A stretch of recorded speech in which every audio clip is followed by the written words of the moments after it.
Hello, everybody. This is Quick Hot Take. This is me, Ruben Haynes. And I was looking at a video and it was very disturbing to me. And it was what was it? It was the one they do. Let me see if I can show it to you because that's what I'm talking about basically. Clown World or Clown Planet, I believe. Let me see here. I pulled up the article, but not what I thought I saw. Clown Planet. Here we go. That's what I was saying. Yeah, it was Clown Planet, and it was. Let me go ahead and do a thing here. Cancel that, and let me do this real fast here so I can show you. Present screen, and I can do that, and then I can do this. Okay, so hopefully you can see it. Yes. Okay. Good. Okay. Shit. So look at this thing. And I'm going through it. And then suddenly I see this one right about here, I think. Now it says here in this Clown Planet report from Fatherly, and I put the link in description. It says here brain power. It says here Americans' IQs are dropping. Here is why that might not be a bad thing. This is what is called the reverse Flynn effect. And I have no idea what that is, but IQs dropping are a horrific thing. If they are saying it's not a bad thing, then they just want humanity to fail and the United States to fail, because that's what's happening right now. A lot of people out there are just dumb. I mean, doing dumb shit all the time, and no one's stopping them because there's no family parents, a mother and a father taking care of them. And you need a mother and father because there are only two genders. And if you think that there are more than two genders, then it's a you problem. And again, there are people out there that legitimately have issues. But it's one-on-one cases, not everything. Not everything is gay. Oh my God. Anyway, but let me go ahead and go to the article itself because I don't want to see this shit. It's terrible. This is horrifically bad. Oh, it's terrible. Let me go back to the actual article, and I can get my screen here and do this and grab it over. Where is it? Here we go. Personal. There we go. And here's the shit show. Whatever this thing is. Oh, God. It's like we're just so dumb. Okay, it says here. Let me just bump it up because I can't see crap today. Yeah. There we go. It's much better. Okay. It says here, Fatherly magazine. Again, it says a Fatherly magazine. No, this is a gay magazine.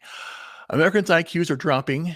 Here's why it might not be a bad thing. And who's this Christy Parr? What are you? What? I have no idea who this lady is. She's an idiot. All right, it's not a bad thing. It's not a bad thing. Okay, let's see let's read by line and tear down this stupidity. New research from Northwestern University of Illinois finds that Americans' IQs are dropping. IQ is a term that stands for intelligence quotient. Has been used for decades as standard measure of problem-solving ability, intelligence, and logic reasoning skills from 1932 till 2012. IQ scores increase as much as 5 points per decade, a phenomenon known as the Flynn effect. Okay, good. Well, per decade. Well, this last decade has been retarded thanks to the media and mainstream and entertainment, which is really retarded too. So that's what's going on here. However, researchers from Northwestern University have discovered a reverse Flynn effect. No shit. Going on all the way back since 2006. I wonder why. That's when we went retarded. In 2006, it was 2 years before the financial collapse. And we were all still in the, well, many people were still sucking Barack Obama's cock. You know, that non-American, you know, he didn't, you know, that fucking piece of shit. I saw Obama as he is the Manchurian candidate. He is a manufactured. Didn't come from America, meaning that he did not live the American experience. He did not. He went to college here, but all his upbringing was out of the United States. So he is not an American. No, he's not.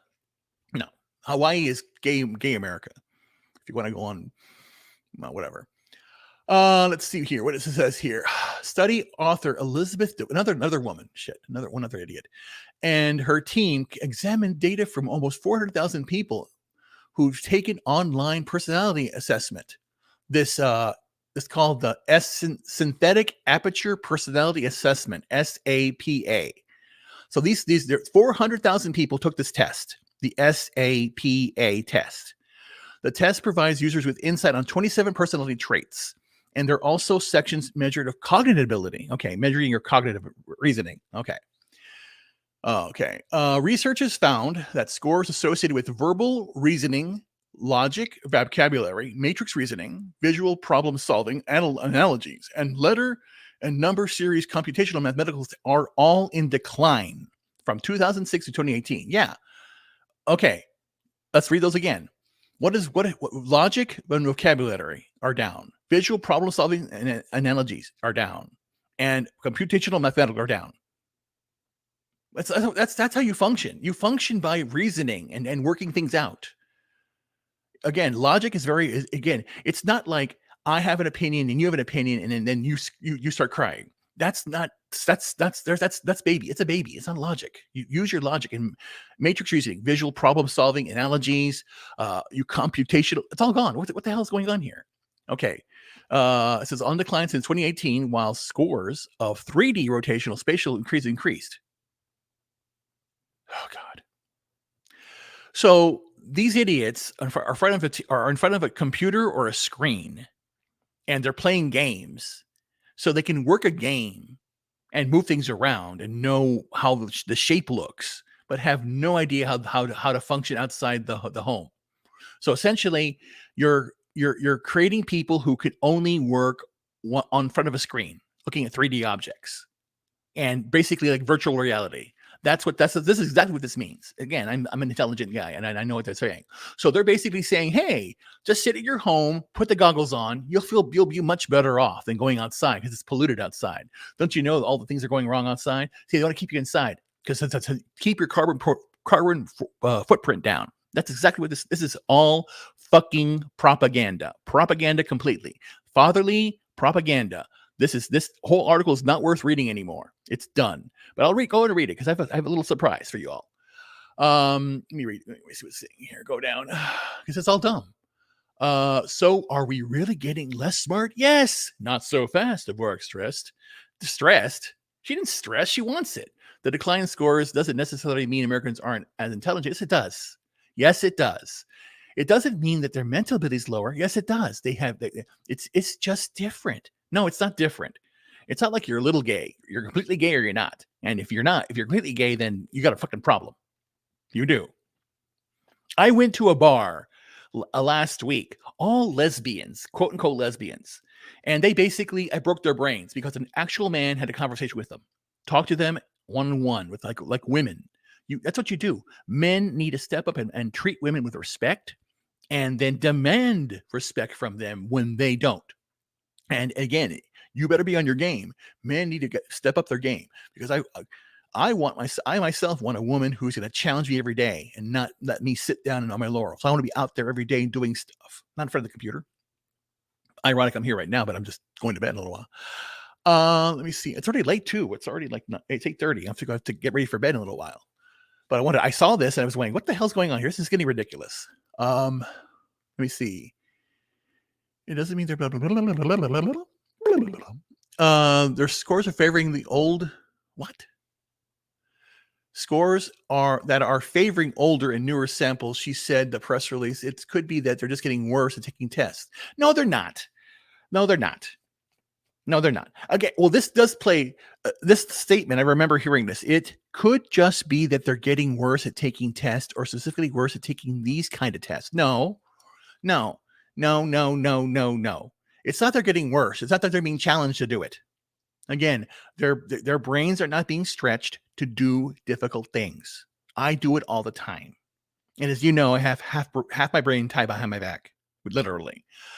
No pun intended there. But again, what is this? This is ridiculous. No one, we can't, it's racist. It's against it. You can't do this anymore. No. You to function in society, you need to be a functioning human being. And again, legitimately, there are people out there that can function, and we need to take care of those at the family level, and then at the house level, and then it's bottom up, not top down, idiots. God,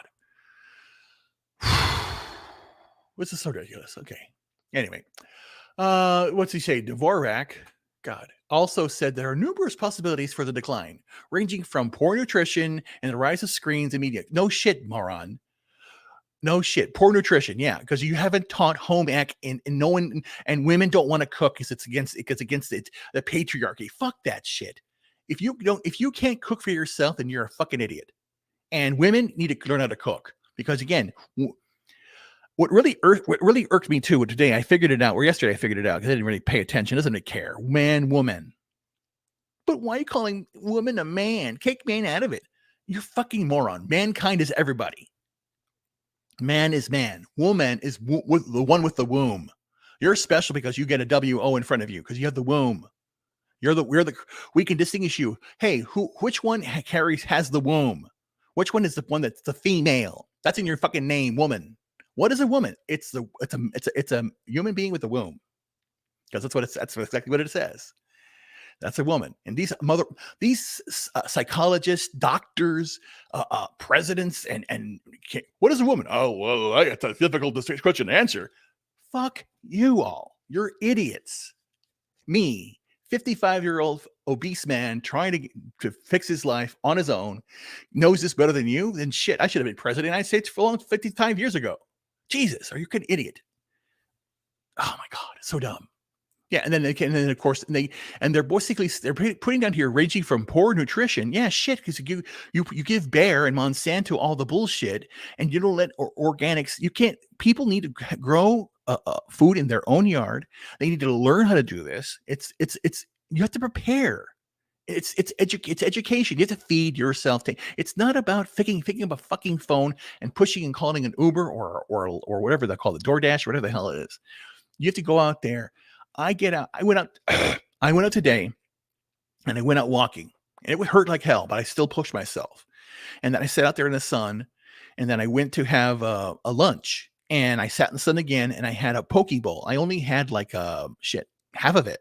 I'll eat the other half tomorrow, but it was the most tasty thing I could ever had. And again, no rice, no carbs. And I was very good. Again, water is very important to you. You have to let and move around, keep moving. I'm here, sitting here. I'm shaking back and forth. I put the music on here. I do it. And when I'm done from here, I'm going to go in my room. I do the same thing again. I do exercise again, little exercise, a little movement back to the day. And I keep moving. The one thing I did notice is that my foot started going numb again. And I went, shit. So I started to massage it this morning, and it really hurt. But again, after I massaged it for about 10, 15 minutes, it came alive again. So I still have a long way to go, but I see the goal. I'm now down to 460. I'm slowing down a bit because yesterday I had to rest because my my back was really hurting, and I needed to rest. Or day after yesterday, yeah, I had to rest. But today I got out. Today I had to get out, and I showered. I've got some nice exfoliating natural soap. That's the one thing too. Don't get any chemicals in your soap. Natural soaps are very important. If they had them there there was some drugstore. They had them. It's a bar, but again, just take care of your body. Love your body. Very important. That's the key to anything else. If you love your body, you'll find a woman who love you. That's my goal, wish, prayer. Yeah, everything. But again, I have a long way to go. I'll know the day that, well, shit, I'm not going to stop. I'm never going to stop working out. There's no goal anymore. It's a lifelong thing. I'm going to continue to work out and do things. And as soon as I hit those goals, I'm going to set new heights. I want to climb a mountain. I want to go on the Appalachian Trail.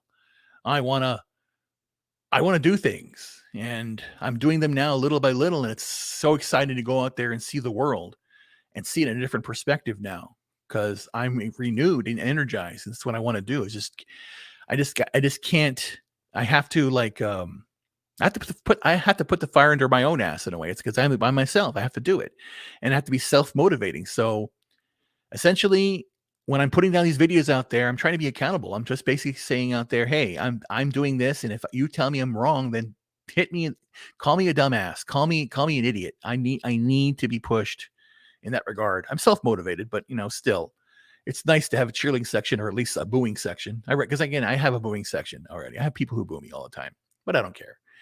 Let's see here what it says here. If you're thinking about what society cares about and what it's emphasizing, reinforcing every day, there's a possibility of being reflected in performance on ability of tests. What the hell? Dvorak said, citing the emphasis on STEM education over the last 10 years. Oh, wait a minute. Hold on. We read this paragraph. If you're thinking about what society cares about and what it's emphasizing and reinforcing every day, there's a possibility that it's reflected performance on the ability of a test. Dvorak citing increased emphasis on STEM education over the past 10 years. No, it's not STEM education. It's female STEM education. You're pushing girls to do shit, not guys. And girls would rather do girl shit, and guys would want to do guy shit, but you won't let them in. You're basically you're locking out men from STEM, and you're putting girls in who don't want to do that. Girls don't do that shit. They're built differently. Okay, and you're forcing. There's someone that do that, but they're very unattractive, and you don't want that. I don't. Jesus, no. I'm serious. I don't care. Sure. I don't care what you think. I'm done with all this lies. Dvorak also noted that since the SAPA project was advertised as a personality test, users could have not been less motivated to answer the questions. Are you shitting me? So if it's a personality test, people will just fuck it off and do it for no reason. That's kind of dumb. Well, then that's on them. And they are really idiots. But you don't take the whole for that. If someone completes the whole test, don't assume anything. Jesus. That's why you have a test. And it says here, what does it say here? Less motivated to answer questions that did not directly relate to personality, resulting in lower scores for sections doing aptitude. No. IQ measures have a controversial history. Why? Many scholars and researchers believe that IQ tests don't give an accurate picture of what refers to as intelligence. Well, according to you, you're not intelligent either. I can tell you that. There are also questions that questions as to the validity of IQ testing and other cross disciplines. IQ tests tend to measure academic aptitude and at the expense of social and okay. So I don't give a fuck about your social and emotional intelligence. I don't care. I don't care if your dog died or you're sad. Are you going to talk to me and let's work together? I don't care about your past. I don't care what you're sad about. You're here to work or you're here to do something. You're here to talk. If you probably know, but again, no, I don't care about your emotional well-being. I don't. I really don't. If you don't, because you don't. Because you do not. That's the whole point. I don't care because you don't really care. All you're doing is crying about the environment and all this other bullshit, and you're not doing shit about it. You're not doing anything. Stop crying. If you're doing something about it, I'm doing something about it. Every day I'm reaching out and saying hello and happy to people. I'm gonna use this and say, hi, everybody. I want to make America great again. How about you? And if you yell at me and call me racist, why am I racist? What did I do? And I want to hear, what did I do? And that's all it. We'll end all this bullshit real quick. Because it's all bullshit. Okay. And it says here, IQ test, or don't take into account social and artistic. Yes, it does. And there are strong historical ties like this to the eugenics movement. Well, then that's true. IQ test and eugenics movement are very close. And the eugenics movement is your movement. You want control. So you're basically shitting on your own test. Margaret Sanger loved to kill black people. She did. She wanted the black race. She wanted the black race erased, and she's winning. You're voting for Democrats all the time. You're killing each other. Why? Because you want to? It makes no sense. I don't understand. You're just soaking on that Democratic cock all the time, dumbasses. Okay, let's see what it says here. Still, though, there's room for more research. Oh God, what an idiot! What causes the relative abrupt changes in IQ recent years? There's a debate about what's causing it. It's liberal policies and communist bullshit. And basically the education system. The Department of Education is a disaster to get rid of all these departments. These departments, they're running education, energy, all of them. We need defense, and that's about it. No, that's about it. Everything else can go to hell. Just fire them all, get rid of them, tell them to get real jobs, and tell them now to code. Learn to code, dumbasses. My God, this is so dumb. If all the scores were going the same directions, you could make a little more narrative about that. Okay, like I said, 3D spatial. All this is they're grooming people to just sit in front of a computer all day and put goggles on and just be like, it's stupid. But again, I wanted to say one thing here. Oh shit, go up. So it says here this thing called the what is this? Synthetic aperture, blah blah blah, personality test. What the fuck is that? So I click it, and let's see if it's going to work. Is it going to do anything? Yes, you can take the test. Oh shit. Okay, cool. Well, let me do that. Let me go back. Where are my things at? StreamYard. Okay, cool. I could stop sharing there. Okay. So you saw that. There's somebody here. Who's here? Small Time Republic. Okay, hold on. Let me read this. I have a couple of theories about low IQ. 1, search engines. Yes. 2, lack of interest in learning. Yes, that's true. Now, here's the thing. I noticed a few things. I've been Googling a few things sometimes, and Google is giving me the dumbest answers in the world. I mean, literally. Excuse me. And when I do speech recognition, it gives the simplest word. It says, oh, you must have meant this, not that hard word. And I went, shit, what the fuck? Oh my God. Anyway, so basically, guys, the reason I have that down there is that I do have a tumor, but I am working on it by faith and by healing. I meditate, I work out, I do a lot of research on cranial adjustments and all this stuff, mysticism and all that stuff, read a lot of books. And I am now healing myself, but it's a very slow process. And right now, it's been tough because I had to spend so much money on the medical bills, and I stopped that. I'm going to make an arrangement around that, but everything else will be just being natural. And I've been doing that. I've been feeling great, feeling a lot better. And that's what's the most important thing, just feeling better about myself. So that's why it's down there. Cause it's like, it's just been rough the last few days. Anyway, but here is the thing. That test, I took it. And I'll show it to you now. I'll show it to you what my results were, because I basically wanted to know. I'm going, what the hell's going on here? I don't get it. Share screen, and here is a test. So let's read it together, because this is Ruben Haynes, they say. What am I? I took the test. It's a fucking long test. It took like hours, because it's like, I think it's at like 500 questions. There are math questions. There are language questions. There are lots of different things. So I suggested I should have put well, the link to the test is inside the article that I put out there on the YouTube movie channel. So it's out there. So you go in there and you find it. So I don't know, whatever. I could do it this way. I'm such an asshole. I could figure it out. Let me hold on. Let me figure this out. No. Wait, let's do 3 things at once. No, let's do 3 things. Okay, let me share this. Okay, well, here it is. Okay. Ah, shit, I can't read anything today. Where's my thing? Oops, wrong button. Okay, hopefully we're still being seen. Yes, we're still being seen. Okay, let me go ahead and go into the zooms. Zoom it up, boys. I can read it now, I think. Okay, this is the your personal my God, I can't read it. Your personality profile. That's not what it said there. Why did I read that? Your personality report. Scroll down to see the full report. Here is your full report of your personality profile. Okay. So there's 27 factors here. Adaptability, charisma, humor, attention seeking, sensation seeking. Yeah, I'm a sensation seeking. Sociability, conformability, introspection, art appreciation, creativity, intellect, conservatism, compassion, truth, honesty, authoritarianism. Yeah, I don't like that shit. And yeah, I don't know, down the line. Well, let's go down here. Let's see here. Okay. First things first. Okay, let's go here. My number one personality trait It's sensation seeking.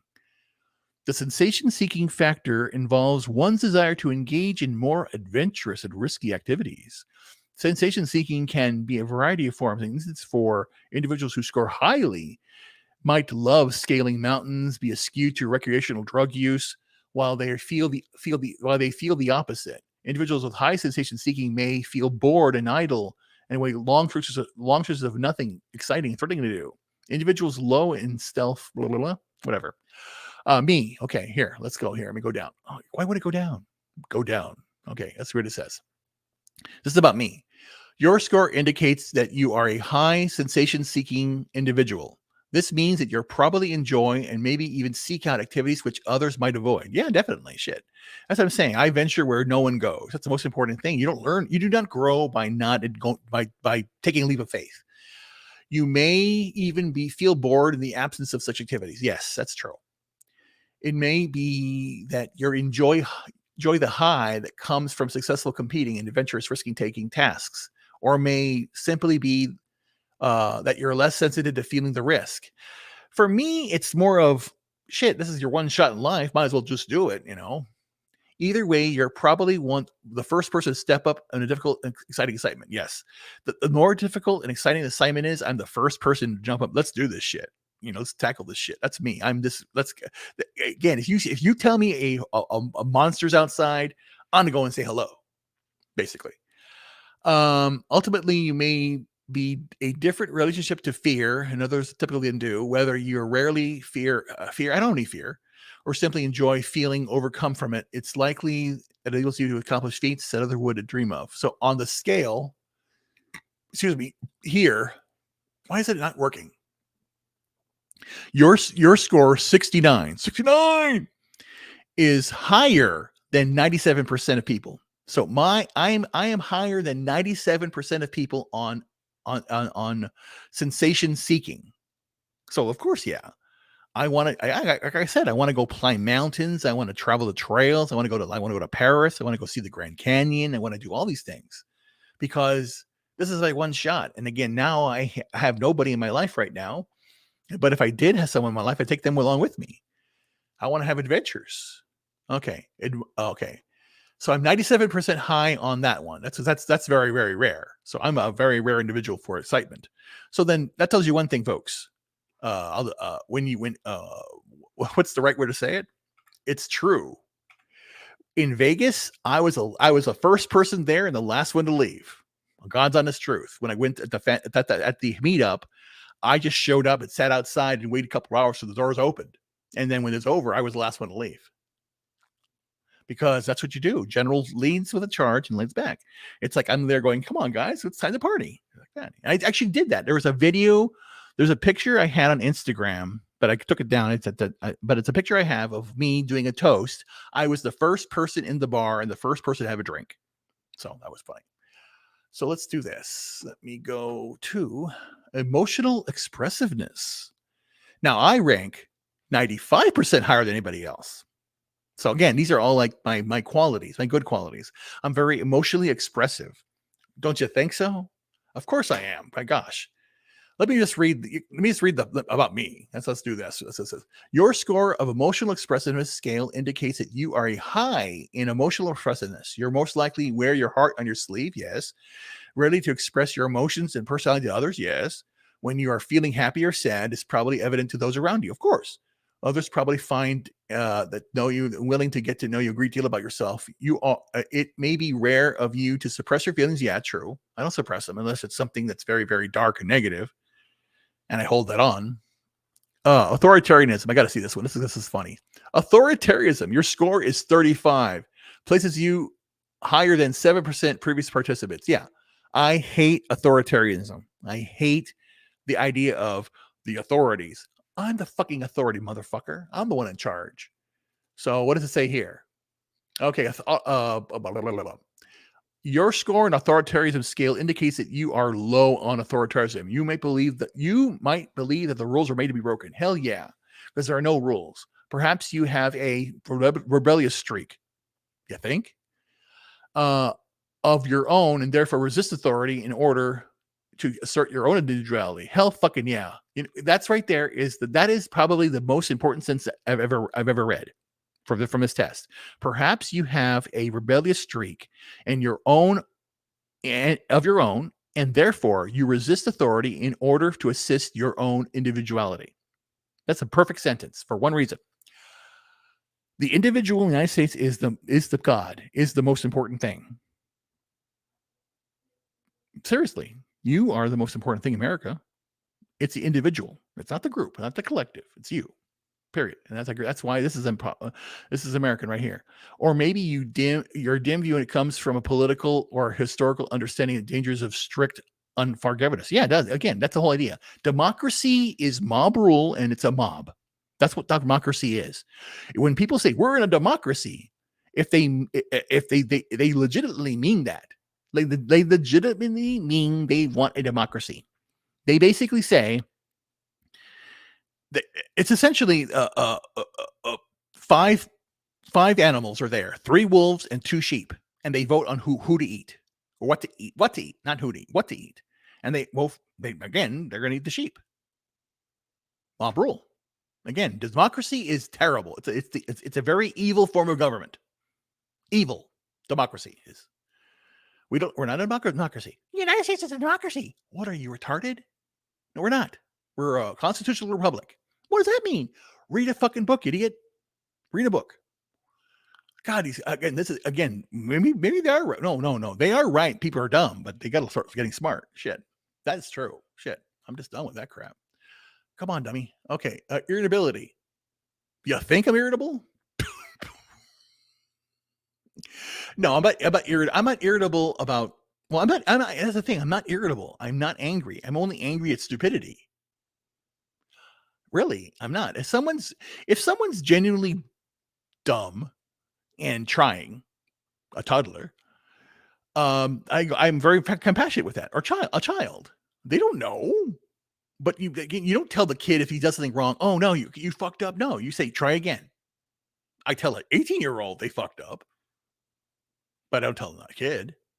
And at 18 you're an adult, and you start. At 18, you should be able to get married, have a gun, go to war, get married, and get off your fucking parents' house. Kick them out. Done. Enough of that shit. None of this baby shit. Get off the fucking computer and get outside. Okay. It says here, your score of irritability indicates that you're I have a deep understanding why negative things happen. Yes, I know why they happen. I'm just like, can anybody else see what I'm seeing? That's what basically I saw this shit when I was a kid. I didn't know when it was going to happen, but I knew it was going to happen. I definitely saw it in 2008. I thought it was going to happen then. Shit. Definitely when Obama came into office. It's God, the devil's here now. Yeah, Satan's here, along with Hillary Clinton, Ron Klain, all these other idiots. Valerie Jarrett is a cunt. Thank you. Thank you very much. Okay. Okay, there's more? Wait, hold on. There's more. I saw more down here. There's more. Click show hide. Okay, go. Okay, good. Easygoingness. Well, shit, of course I'm easygoing. I got move. My God, this thing is acting weird. Your score and easygoingness indicates that you're a high easygoingness, more likely you can tend to sit back and watch. Yeah, I do. I watch the world. That's what I do when I go to meetups. I don't talk to anybody unless they talk to me, or I don't wait in line. What am I waiting in line for? For what? To sign something? I don't care anything. I never owned a comic book in my life. Never read a comic book in my life because I'm not a kid. Gavin McGinnis was right about that. I'm not a kid. I don't watch. Why would I read a comic book? I read books. I read adult books, real books. Again, you may say something about it. It's your, as long as you're a functioning human being, do your own thing. You can be a freak all you want. I'm a freak too, so don't worry about that. I'm a freak too. I'm the biggest freak of all. I'm just saying. If call a freak a freak, Art appreciation, of course. Your score, art appreciation, very high. You're likely that you play it in the arts. Yeah, my arts have been an important part of my entire life. 90% higher than anybody else. Look at this. Look at these scores. Look at these scores right here. This is funny. My thrill seeking is 97% higher than anybody else. 95% on emotional expressiveness. Your Yeah, I'm very much on the anti-authoritarian. So I'm like, that's 93%. I am the 93% against authoritarianism. So I'm really against authoritarianism. So if a cop comes up to me, I question the cop too. I do. What else here? Come on, work for me. Irritability, yeah, low. I'm very low on irritability. Come on, dummy. Oh my god, I hate this thing when it does it. Okay, art appreciation, 90%. Okay, good. I thought it'd be higher, but whatever. Come on, dummy. Let's go. Anxiety. Yeah, I'm not really anxious. 90 percentile. Or under it. Perfectionism. Okay, 88%. Yeah, I am a perfectionist. Says your score of perfectionism indicates that you're very perfectionist. You probably pride yourself in competing excellent work and achieving success in other fields as well. Yeah, and everything. Everything I do, I give 150 billion percent. Not 150 billion. Yeah. A leader, friend, family member. Yeah, I'm a leader and all that shit. Okay, good. Let me go here. Impulsivity. That's high too. Again, it goes with risk taking. Your score in impulsivity scale indicates that you're an impulsive person. Hold on, I'll be right back. Just kidding. What does it say here? It's likely that you give less forethought to making decisions, taking action. Well, shit. If we have to do something, let's get it done. You know, if it's easy, boom. There's like again, it's not impulsive. It's just like I hate. Where are we gonna eat? Let's go in. Let's go eat then. Again, I hated that shit, especially with the girls. I was at a conference and there were a bunch of women there, and they all wanted to go to eat. I was hungry, so I was going to go to eat and go. Wait, Ruben, no, I'm not waiting. I'm hungry. You all are trying to figure out where to go. I'm going here. I can't wait. There's that's the last thing because that's when I usually with women. What I'll do is I'll map out the day. We're gonna go here, here, and here. So there's no argument like wait, and I'm like shit, fuck, I hate that shit. Yeah, I know how to deal with women. Spank them. Well-being when they like because they like it. If they don't like spanking, then they're not a real woman. Shit, I don't understand. This is wrong. Something wrong with that. Well-being score 88% better than anybody else. Yeah, of course. I'm well-being. Positive light for those and those not feeling. What does it say here? It is likely you see yourself in a very positive light. Of course, these feelings are not limited to your self-image. You generally enjoy life despite ups and downs that are around you. You probably appreciate your pleasing disposition, and though someone who struggles with their own well-being may find it exasperating. In their case, you've achieved the secret of happiness in life. Yeah, the secret of happiness in life is to live life with full gusto. Even if I'm sick, I'm still taking care of myself. The whole like it's an analogy I did. You know, the idea that yeah, you go work out every day and then you hurt your leg. Well, then don't work out and watch a movie. Watch your favorite movie. Enjoy something. Do something still that's going to help make you feel good and make you repair your body. That's important. Industry. Okay, looks interesting. Industry also high. Your score industry. You're highly industrious. Yes, I build things. You take your duties seriously. You often take pleasure in your job. Yeah, shit. Yeah, hell yeah. I love working. It's not about the money either. I want more money, but it's not about the money. I enjoy working and getting things done. If they don't like it, then I just tell them to fuck off and I go somewhere else. You know, I go where I need it. Creativity, 86%, really highly creative. Yeah. Uh, it's likely that you're often bursting with interesting ideas and often tend to bring the fresh insight to discussions. You may find a new and exciting ideas frequently springing from your mind every night. Every night I'm writing. Again, I take my phone with me to the bed, and I may take my notebook with me. No, not notebook. I like the computer because I want to put things on the computer. I want to organize it. But I come up with so many wonderful ideas, so many different projects. So I'm putting it all together. But this week is about healing week. This weekend, I'm going to be I'm going to attempt very, very cautiously to take the stuff out of my car and bring it upstairs very, very slowly. Because again, my leg, my sciatica is solved, and it's been solved now for 2 days. So for 2 days straight, I'm able to walk okay. And I want to wait till tomorrow to give it one more day. If it doesn't hurt, then I'm going to try to attempt to bring the shit up. I may just have to unpack it and bring things up slowly upstairs because I don't want to re-injure the leg, but I need to get rid of this shit. I need to clean it up because I don't like the one thing I hate being is messy. And right now it's messy downstairs in the car and it just doesn't feel right. And I didn't need to get it done, but I'm concentrating on what I need to do. But that's the whole idea. But yeah, all this stuff is just, it's simple. 86%, I'm high on this. What am I low at? I wonder. Let's see. Compassion, high again, 84%. I'm very compassionate. Yeah, I know that. That's the most important thing. Compassion and loving somebody is very important. You probably go out of your way to ensure that others are comfortable. Yes, of course. To my detriment. I know I tend to bother people sometimes when it comes, are you okay? Because I'm very empathic. And the worst, the thing that breaks my heart the most is women. When any woman is in pain, I get very, very depressed and sad. And I don't like women that are hurting. And I have to check myself because I instantly want to heal them, and I have to be careful and not do anything stupid and just come off as very strong. But what I tend to do now is I tend to say prayers and just give well wishes to people that are hurting. But it does hurt me a lot, and I feel it. It hurts my soul when I have someone that's not feeling well. I know. Sorry. Humor, 84%. You like to laugh and you're often freely. People gravitate to you for it. You're likely to joke around. Yeah, definitely. In a room. Yeah, shit. It's me. Yeah, I got to stay positive. Yeah, let me see here. Trust. Also, trust is very high. I'm very high on trust. You probably believe that the fundamental honesty and goodness of humans, beings, and likely take people at their word. Yeah, I have to take people at their word.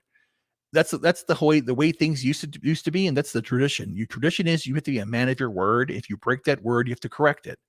And I've broken my word many times just by me being stupid, and I had to correct it. And that's important. That's part of life. You have to basically admit your mistakes and you correct them. And even today, I sometimes make mistakes, and I apologize for it because again, I'm a human. I do. It's not malicious. I do things that sometimes it happens, but you have to basically atone for everything, even the things you do right. If you do something if you do everything the way you wanted to do it correctly, and it still had a bad outcome, it's on you. You have to basically explain. Here is my assumptions. Here's what I thought. Here's what I did. Here's what I thought was going to happen. Here's what did happen. Here's what I learned from it. So if you explain what you did, your process, instead of just saying, I'm sorry, you can say, I'm sorry, here's what I thought, blah, blah, blah, blah, get it done. But trust is important. Trust has to come back in America and in the world. Adaptability, 84% high. Of course I'm adaptable because that's important.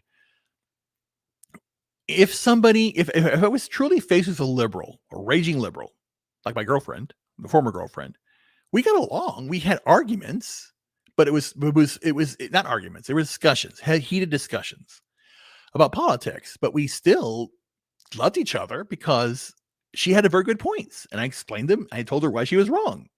And whatever, it broke her brain, whatever.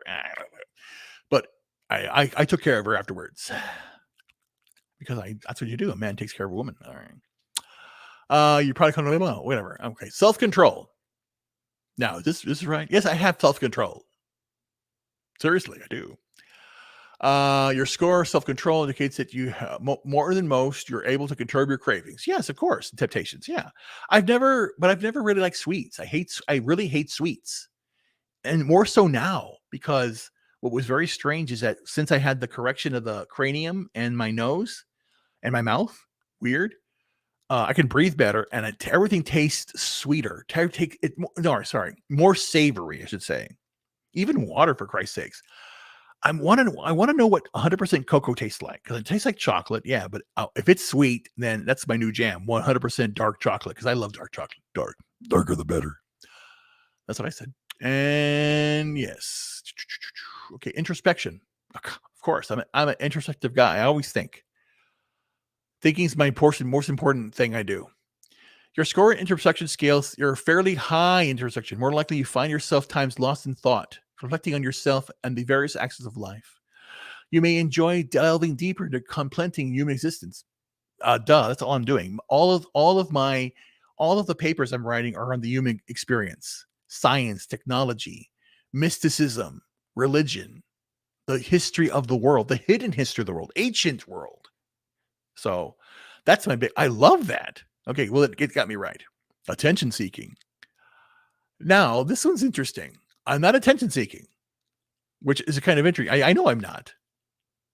It says here your score on attention seeking scale that you're somewhat low. More likely you try to you don't attract attention, approval. Because of this, you may find yourself observing others instead of commanding their. Yeah, it's true. Again, you see me at a meetup. I don't talk to anybody. I just watch. I love to watch people and have fun. And it's basically, I don't know. Maybe it's like I think this came from the fact that my dad was in the Navy. And let me stop here. Let me stop here for a bit. Let me stop here for a bit. I want to see what's been going on. Shit. Let me just stop screen. So then what's interesting here is when it comes to that and how I treat people, I was the oldest son from my father and my mother. My father was a Navy man. So he actually left quite a bit going places out to, he was in Iran, Japan. We were stationed there in San Diego for some time back in 69, 69, 70. And then from 77, 78, I believe, or 79 around there.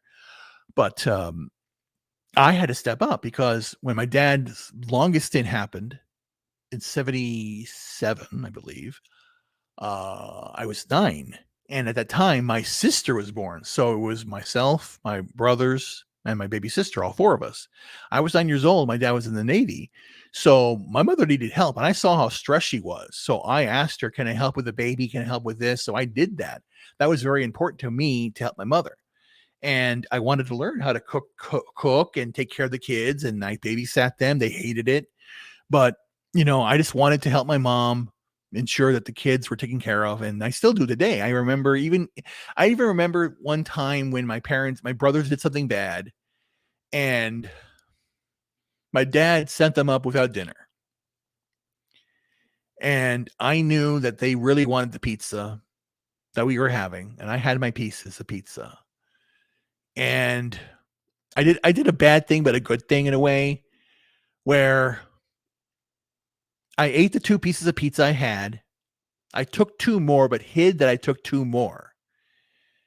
And then when I told my dad I want to go upstairs and have things to read, I basically I reversed it. So I finished my pizza and then reversed it so that I had the 2 pieces. And I said, see, I'm just going to take my 2 pieces upstairs to eat and I'll talk to you tomorrow morning. So I could give my brothers some pizza. And I don't know. I just something I did. I don't know. I still remember it because again, kids are kids, maybe make mistakes. Adults that make mistakes, I just say moron. But kids can make mistakes. I don't know. I just don't. I don't want kids to get anything. But that's the whole idea. The whole idea that with the fellowship, with all you guys out there, everyone, and again, Small Time Republic, everyone who's out, anybody's out listening, I still do the same thing. I basically am acting like your like crazy uncle, in a way, basically sitting there. And then, I think the other person who does that a lot is Brahma Bull. Brahma Bull does the same thing. He corrals them. He is one that just sits back, has a nice drink, relaxes, and then when the shit gets out of hand, he stops the thing. And that's like I do the same thing. Or I want to do the same thing at other meetups happening. I know I was a little weak in Orlando, couldn't do it, but this time around in Vegas, I want to do it. I want to be the first one there again when everyone gets there and be the last one in, corral. I may drive there. I don't know yet. I'm thinking about that because if I do, then it's like, hey, we're all going home together. We'll all be fine. Relax. And if I had my God, if we got a content house, I'd be happy, but I would need some quiet time.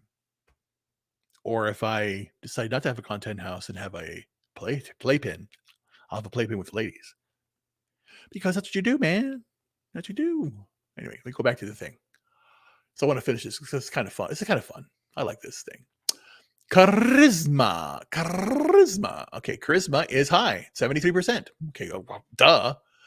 Your score and charisma scale indicates you're a very charismatic person. You're likely comfortable navigating through social situations. Yes. Skilled at smoothing situations. Yes. That's what I do for a living. I bring 2 companies together and to come to agreement. I'm like the mediator, the facilitator, the consultant. Yeah, that's what I do. Shit. You probably approach others, even strangers, with greater ease than most people. Yes, I do. Shit. Uh, though most charismatic people feel flustered at the times. Why? How can you be charismatic and be flustered? Let's make so friend. I don't know. Order. There's order in the court. Order. Now, order. Let me see. What do they mean by order? I've never. Orderness is generally valued as respect to personal. Oh, personal order. I guess. Oh, okay. I'm a 69 on order. Okay, fine. What does that mean? Somewhat ordered. Uh, details are important. I let things go. Yeah, I do let things go to the side only if I have a good reason. Yeah, because like basically, someone says the report's due at the end of the month, and they're a little late. What's the report? Is it a report, financial report? Is it important for something that's needed for that, whatever? If it's a standard report, then fuck it. I don't care. I don't care. I don't care.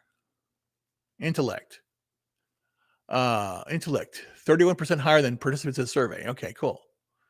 I'm a dumbass. What's this here? Okay. Your score on intellect scale indicates you're somewhat less interested in philosophical concerns.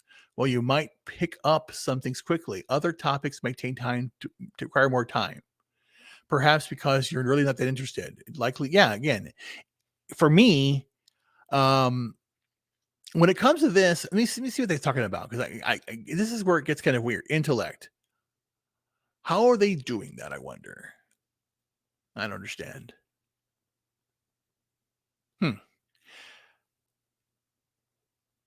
I think they mean not intellect. I think they mean grasping information from somebody.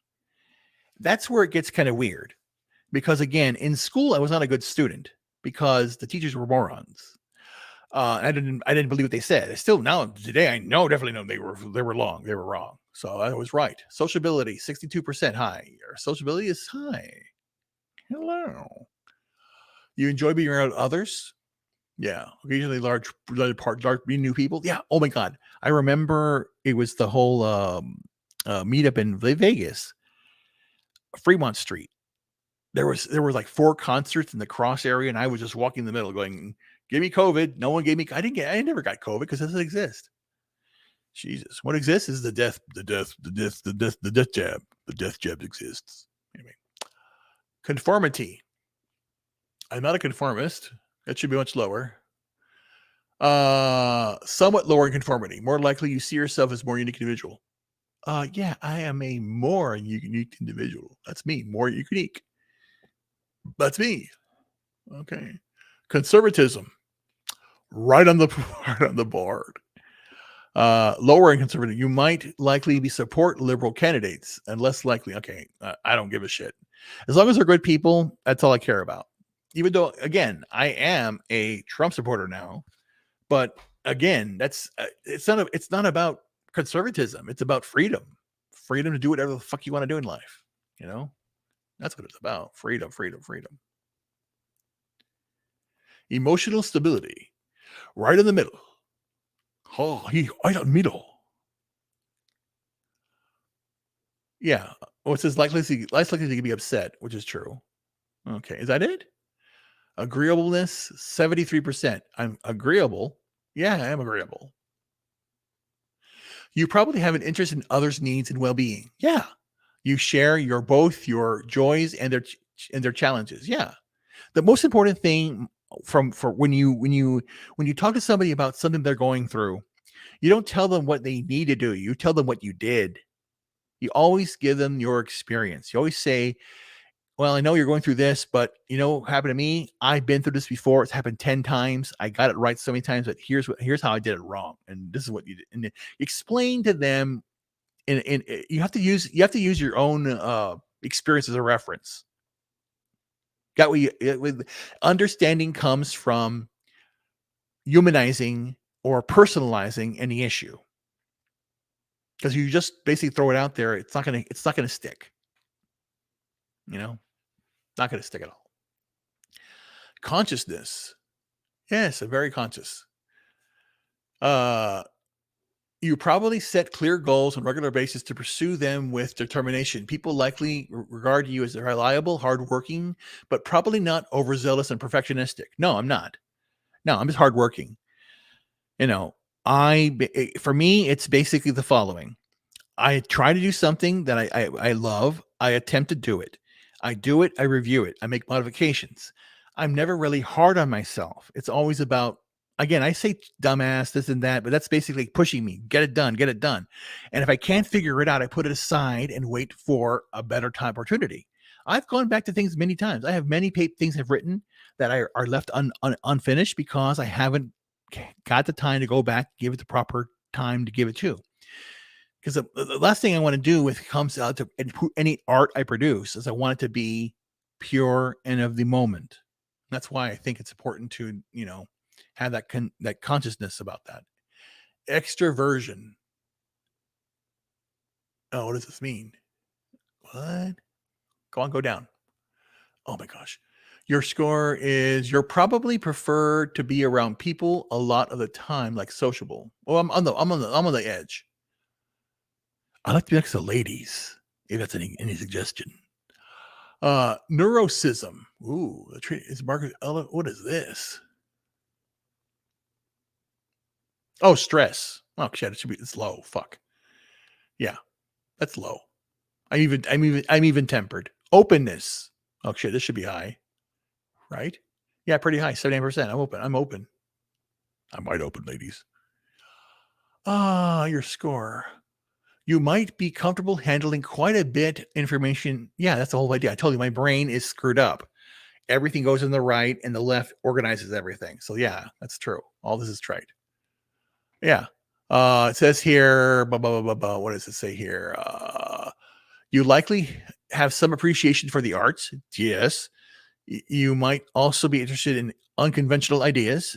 Yes, that's true. I love talking about 8-dimensional thinking and programming, and which I'm going to be talking about. It's also possible that others consider you to be at times both creative and perhaps a little unusual. Of course, I'm weird. I'm the Mr. Weird. I'm Dr. Weird. I love Doctor. But how did you become a live doctor? Through practice. Anyway, start laughing. It's funny. That's what you do, gentlemen. To learn how to please the ladies, you have to learn how to triple tongue. Anyway, that's what I'm saying. It's really good. That's how they like it. I like it too for playing the horn. Anyway. What am I doing here? I'm lost. I'm lost in my words. I can't figure out what I'm doing. You likely have to appreciate the arts. I'm going to ideas right here. It's possible that others consider you. Yeah. Yes. Generally speaking, open people are intellectually curious, appreciating of art, and sensitive to beauty. Ooh, sensitive to beauty. Yesterday was funny. Yesterday I went to Target. I got some probiotics and drank some teas. Today I got some apple cider vinegar. Tomorrow I'm going to start a protocol drinking apple cider vinegar shots. Shot. But apple cider vinegar. It's good for your digestion. So what's funny here about beauty, of course, I was going to do that. And there were 4 guys, young guys, 24, 20, whatever in there. And just like they're good looking guys. Okay. I'm in the fucking like scooter. Okay. Look at me. I'm in a scooter. So then they're talking to them. Then it says, "Gentlemen, what are you all doing here? And if you're getting some lunch, you go, yes. What do you all got there? You got good food? Good something?" Again, I just ask. And then I'm talking to them, and this lady comes in a like very, not a skimpy outfit, but looking really hot. And I go, excuse me, gentlemen, madam, you look fantastic today. They were like, shit, what the fuck are you doing? It's funny. You have to, again, you have to be playful, man. This is your one shot in life. And you got to do it. And again, go big or go home every single day. That's what you do. But it says here, blah, blah, blah. Compared to more conventional people tend to think and act concrete experience, such as individualistic and non-conforming ways. Other characteristics are open to cognitive style is a tendency to think in symbols and abstraction. Yes, I do think in symbols. I think in symbols and abstractions all the time. Because again, that's the whole idea. My mathematical ideas in my head aren't there's no way to write them down. I have to invent the way to write them down or find one to write them down because it's very difficult. Oh, you really don't know have any idea who I am. My brain, um, my brain right now is acting. It's the clearest it's ever been in my entire life. I've reached pure clarity of my brain. Now I need to harness it. And to do that, I need to get my body back into shape. So I'm losing weight. And what's happening is I'm basically meditating, ensuring that my body's healing my body. I've gotten rid of my varicose veins. I've gotten rid of all of the, I haven't had a major attack in weeks. I had a minor one last night, very minor. And I corrected it through meditation immediately. And I still want to monitor it because it was a very, very weird feeling. It was very different. It was only in my head, and it was a pressure buildup, and I don't know what it was. It was kind of scary, but I did break through it, and I haven't had a headache since then. So that's good. That's one thing. And again, I'm still have to figure this out because I'm not out of the woods yet. I rejected what the doctor said because they wanted to cut me open, but I am fully aware that this could be the last day of my life. But it is what it is.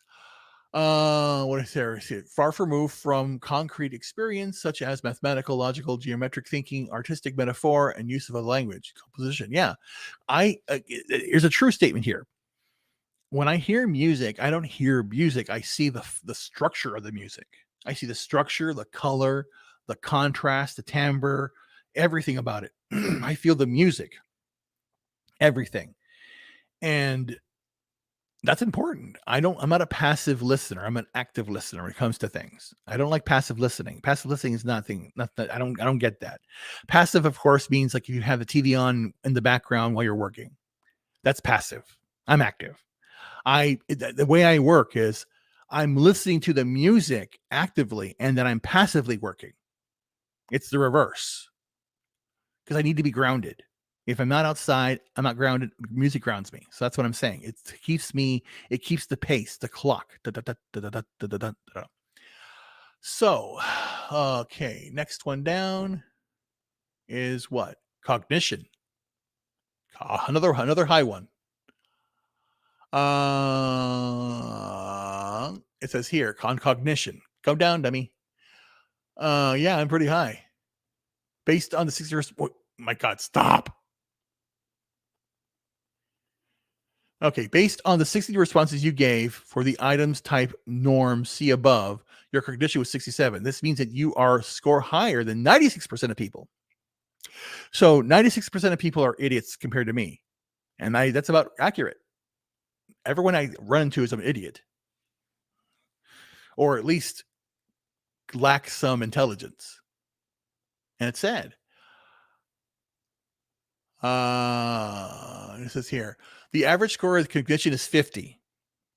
I'm 67. While scores on these items are positively correlated, blah, blah, blah, blah. So I'm 96% smarter than everybody else.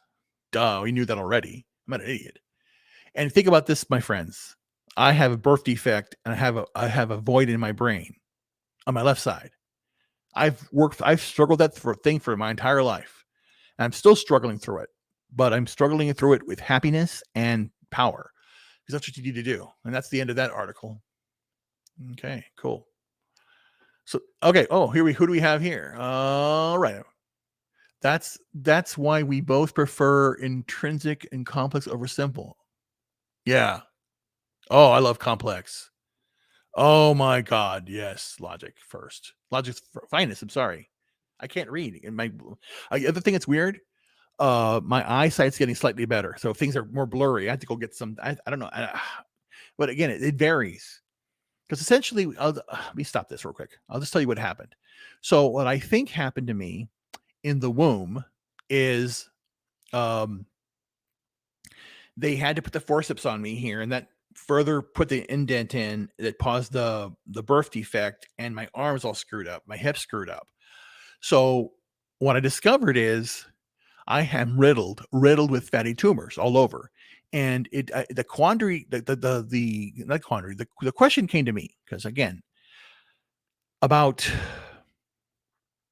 5 years ago, I started getting a growth right here on my hand, right here, and it was a fatty tumor, and it wasn't that big, but it got big, getting bigger, but not too big. It got to the big about the size of, I would say, a bottle cap size, sitting right here. It was popped out like this. It popped out like that. It was not like that big, but it was like this.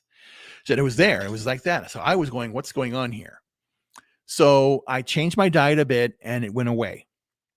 And that's what I think it is. I have to basically very, very cautious of my diet when I'm going on. And what's more likely happened over the last few years is that my body's been trying to heal itself. My cortisol levels are extremely high. And what I have here is a fatty tumor. In fact, I did record a video today, and I showed my tumors.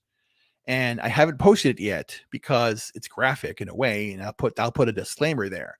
But you don't see anything. You just see my stomach drooping. You see all the little pockets because I'm literally littered with little pockets of fat that have now gotten infected and overlarged for some reason. But what I'm doing here through meditation, drinking water, changing my diet completely, getting out in the sun, um, thinking more positively, is to try and change my life for the better. And of course, talking to the universe, because that was also what the brain injury did for the longest time. And even in October, when you all saw me in October, I was still in my separation because my brain works differently. I was born with this birth defect. I didn't know I had it, but my life was riddled with issues. Couldn't walk, couldn't talk, couldn't speak really well, but I was thinking I could read and think like amazingly. And I had a very terrible lisp. I mean, a really, really, really, really bad lisp. And they wanted to put me in special ed, but I said no. So I fought really hard. So I studied extra hard. And in fact, I begged my parents when they did this to me to give me World Book Encyclopedia because I wanted to read and prove them wrong that I could stay in school. And I did. And I didn't do very well, but I did well enough. And I had problems in puberty where girls really like, I couldn't understand them because I can't stand it. Again, I see people, the words they say and the thing actions they do conflict. So in my brain, it messed up. But you can see that in the other one I did. Hold on, let's see what he says here. Tenet is absolute masterpiece. Rabel, yes, I love Tenet. I like Tenet. I love Tenet. Because again, here's the thing, my friends. This is something I'm writing a paper on it because it is true, scientifically proven, and I'm going to mathematically prove it that it's already proven, moron, that the brain operates in 8 dimensions, and I agree. I completely agree with that based upon the facts of what I know. And I want to put a corollary paper regarding that and do the research on it. So it's a very fascinating about brain chemistry and things that are going on. I did watch some TED Talks also a while back because of, again, people who've had strokes. Because what happened to me with this issue with this brain defect I fell down in 2010 and hurt my head enough that I I drove myself to the hospital, and they put in 6 staples in my head. It was really bad. It was a big bleed. It was very, very, very, very bad. But I was conscious, stayed up, and then I just wanted to get that taken care of, and it did. It worked. But at the time when they did the scan, they thought I had a stroke. You had a stroke, and they rechecked it and said, no, it's not a stroke. It's been there for a while. And then they finally figured out, yeah, you've had this thing your entire life. And it answered so many questions in regards to my speech issues. I couldn't walk until I was like, I think 15, 16 months old. It was difficult. I would always fall down. There are various scars all over me because I would basically, the very first time I fell down, I think it was 9 months old, and I fell right through a plate glass window and broke. Glass almost got in my eye. It was that bad. I went right through it. I just lost my balance and then not even stopped. It just went right through it. And I fell down in Chicago between 1990 and 2015. I would fall down maybe 3 times a year, badly. I broke my ankle one time and had several sprains because again, I will just fall down. and it's terrible. But now I know why, because I was thinking this is a condition, and it caused a lot of things. It caused a lot of problems, and I mentioned that in the video I put out there yesterday. You can watch it live video. It's about me, about who I really am, what I'm doing. But it does affect me. This whole idea of the IQs dropping in America is terrible, and the idea that they are now the corollary here is where people are now able to determine spatial dimensions of objects. Yeah, that's computers. Why don't you do a spatial 3D special of some boobs or something, something important, or learn how to cook. God. Anyway, I will let you go in a bit. I need this to a closing. I want to thank those people are out there. If it's Multi-Republic, Logic's Finest, anybody out there. I'm not watching this stream right now. I don't know who's there, so get thumbs up or whatever. But it's important to know that, number one, watch my video yesterday. It was the most important video I've made in my life, telling you a story about a man I met. Had overcoming adversity and never once taking anything from the government. And it's be crazy. Anyway, the last thing I'll tell you. Again, this is a forecursor. This is my theory. Oh shit! I'm dropping it. I dropped it. Damn it! Hold on. Damn it! I dropped the thing. I can't let it. Oh shit!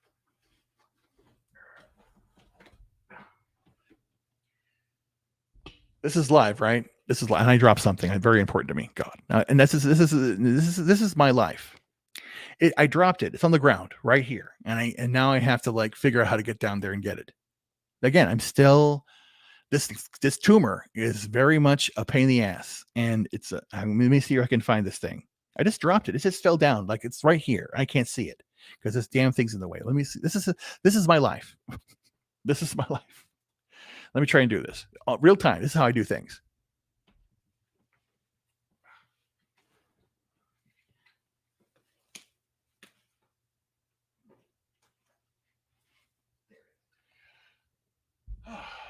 Now I know where it is. Now I gotta go get it. It's I can't see. I can't bend over. I gotta contort myself. Now I gotta go grab the thing. Watch this. This is how I go grab stuff on the ground. So I know where it is. Now I gotta go grab it. I have to be very gingered on how I move my body. But this is it. This is what I do in my life. Watch it right now. Here's how I do it. Here's how I go grab this little object.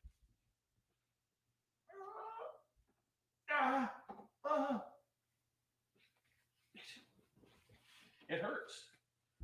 It hurts because I have to. I'm squeezing the tumor so I can bend over and get the shit. That's how bad this is. How it's like I'm carrying a dead baby. Basically, that's how fucked up this is. It hurts. Arrival? No. 2001. This one. It's not a fidget spinner. It is a Stella Ortegra. It's a Kepler solid. It's essentially two triangles together, but it looks very, very unique. So to me, when I see this object, I see the singularity. This is a singularity. And what's a singularity? The point of creation. And I'll tell you, I'm already theorizing it. So we have the platonic solids, and the smallest platonic solid is the tetrahedron.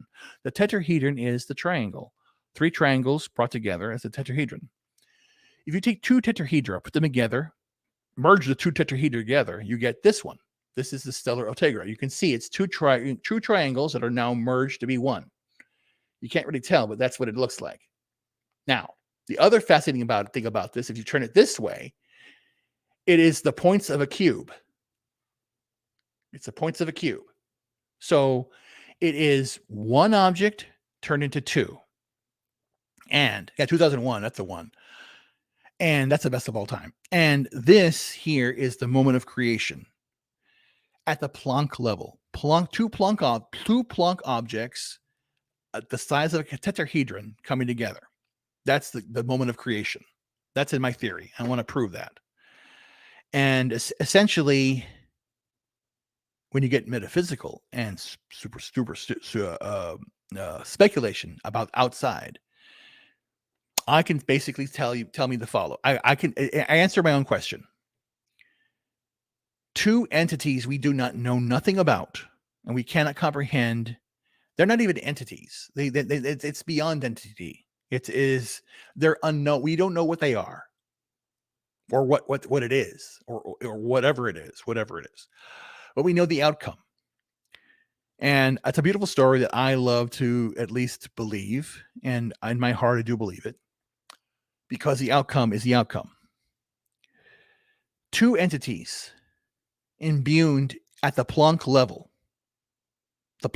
which is the smallest possible volume, a Planck volume the size of a tetrahedron.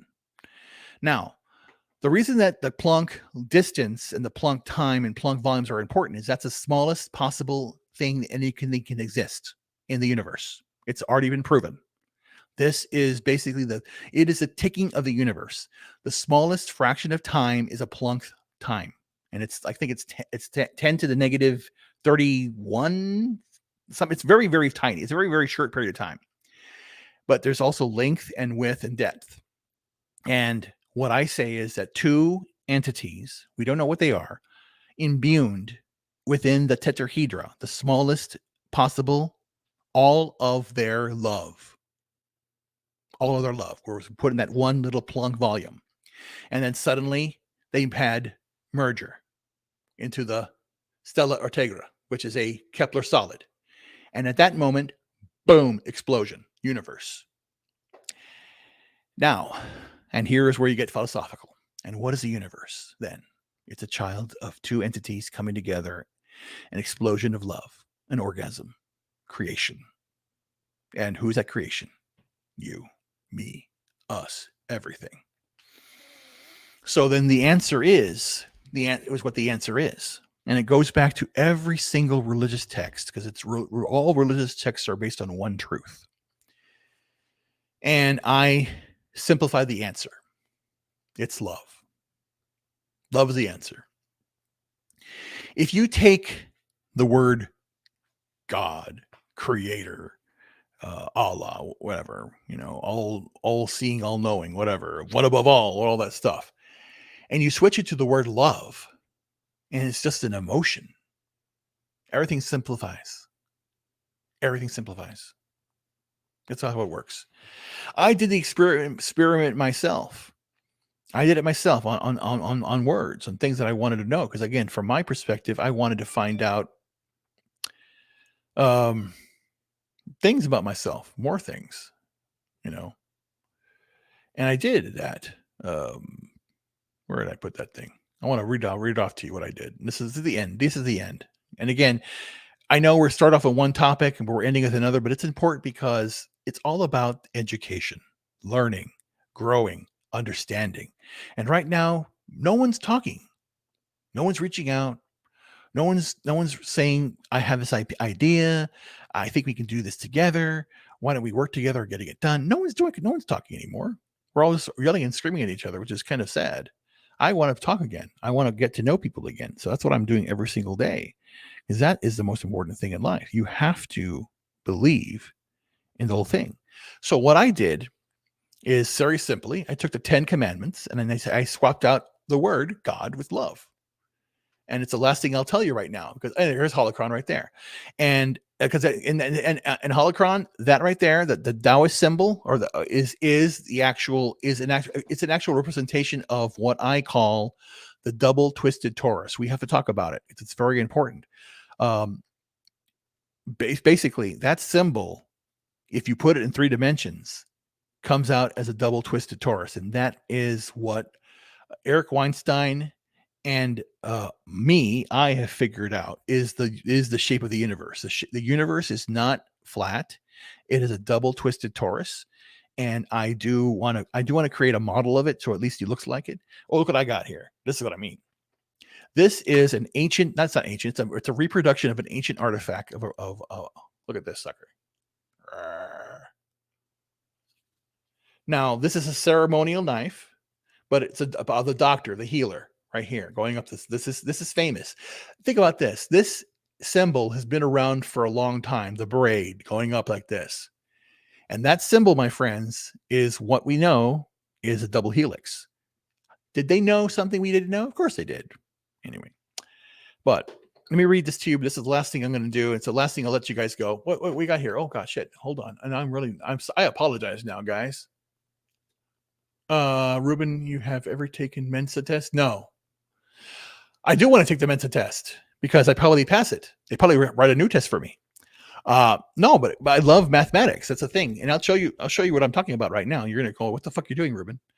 I'll do this first and all that stuff. But I do want to take the Mensa test, or at least I don't need to take a test. I just want to start doing shit. I do want to talk to Eric Weinstein. I want to talk to Ed Whitten, because I want to challenge Ed Whitten down too. Like I want to do what Eric Weinstein was doing. Eric Weinstein came on Joe Rogan, and Ed Whitten. Oh, this whole like quantum. I didn't suck the cock of quantum mechanics, but I was interested in it. But it didn't make sense to me, because right now I can sense all three dimensions, but more so I can sense others. I can sense a universe now. So right now you're experiencing up, down, left, right, but you're also experiencing time, but you're also experiencing the movement of the universe. And that movement of the universe right now, the way you can detect it is very simple. It's gravity. Your gravity is you. The fact that you are being held down is that you're on a ride.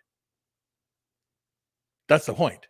You don't even no one takes to a fact that the fact that you're not moving is that you're on a ride. You're in the ride. You're speeding through the universe. Crazy. What else we have here? Blah blah blah. It's not your theory. The object you're holding. What? Okay, now now you're starting to freak me out too, because my holocron. I'm not bullshitting you. I saw this object in my head. This is what I saw in my head. Seeing it in my head and then finding it in real life was a miracle. Now you're telling me this belongs to something that's out there? And it's, again, this is not the only thing that you've said, that people have told me. I'll bring something up to them that I had a vision and saw this, and then they say this exists already. So in fact, I did buy 2 books. I bought where are the books I bought? I haven't read them yet. I just got them. I just got these books. I got the Poic Edida. It's the it's Norse mythology books, the original Norse mythology books. Beautiful. I want to read this. I haven't had a chance yet. And then, of course, I got the Book of Enoch to read. So, dude, I am there. I'm investigating a lot of things. Like I said, I'm selling everything, and I want to like live like a monk in a way.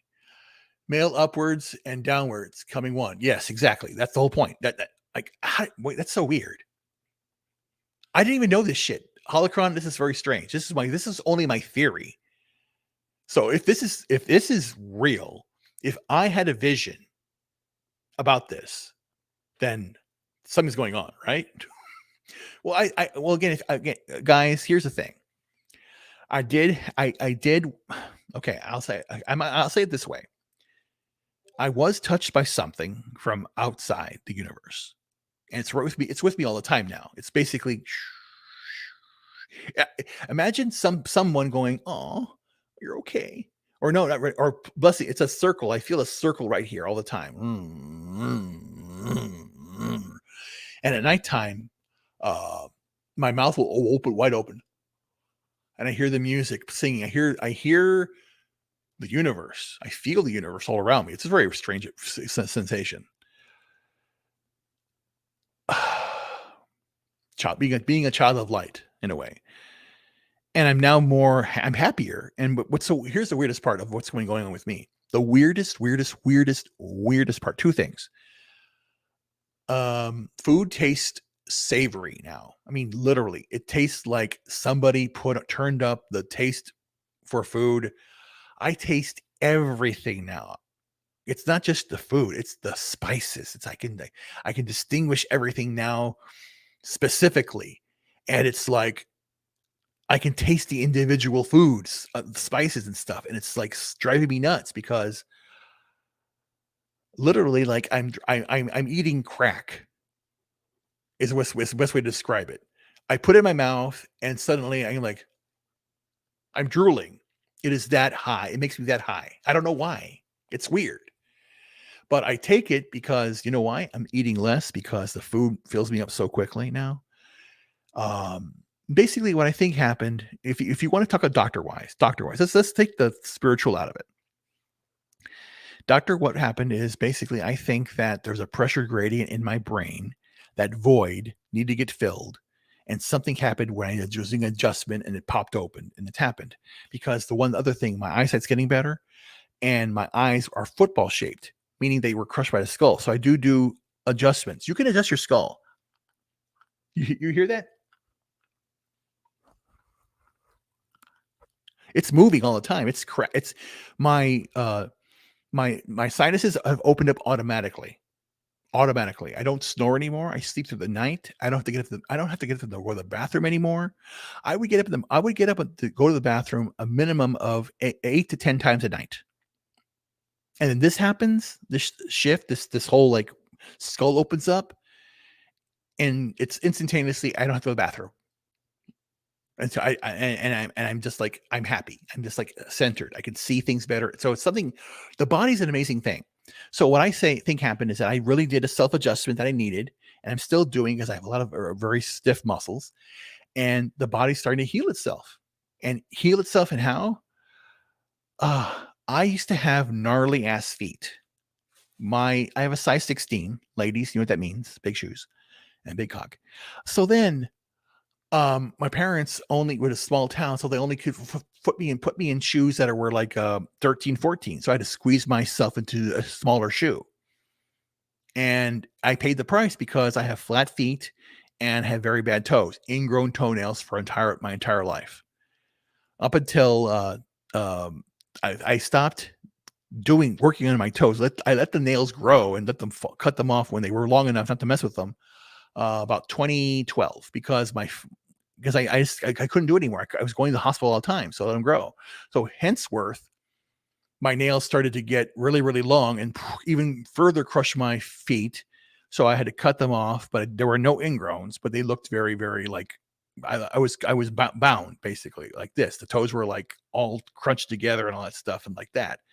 So I've been down here 2 years in Florida, where it's just my second year right now, and I'm opening up. My feet are looking good, feeling okay. They're not as sensitive as they were, but they're there.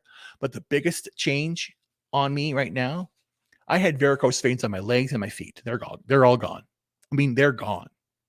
I have one little small patch on a foot here, but if you look at my feet now, they look like model feet because they're still still a little bit on the bendy side. I'm stretching them out, but every night trying to rub them out, it can feel good.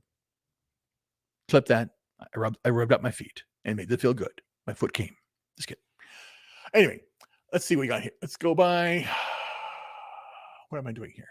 Wait, sorry, I skipped. Okay, right here. Yes, the Taoist symbol. Yes, and if you move through time, you get the double helix. Yes, true. Yes, that is true. And in fact, I can go through time anytime I want. I can create time. And again, you're saying you travel through time, Ruben? Yes, you do. Yes, you can travel through time. You can travel through your own timeline. You have to, but again, you can observe it and you can actually make changes. And this is the weirdest part of all. You can change your past. I don't know how, I still don't know the mechanics, but it is possible to do that. And in turn, it has happened. I have experienced it, but it's not what you think it is. It's very different. It's more your imbuing on the past, and the past occurs. It's a very strange. Time is a very weird thing. Why does time move in only? Why do we perceive time as moving in one direction? That's the correct thing. We don't know if it may go in 10 billion directions. We don't know. Okay. The way you talk, you should easy pass it. Yeah, I know. I know I should easy pass the Mensa test. I just said I don't know. I don't like being part of groups. I like to be on my own, which is funny. While you're doing here, Ruben. Well, the reason I'm with you guys again, I have nobody, and I need something to hold on to and survive. I showed up in Vegas a broken man in 21, and I couldn't go last year because I was very, very ill, and it really hurt my heart because I really wanted to go. But there's something that I've realized over the last few weeks, basically, since I've been healing up, is that not that I need to move on, but I need to forge my own path. I can't be what I've been doing, of course, since I was sick. Because again, you guys don't really know. When I was in the hospital, I was in the hospital April, May, June of 21.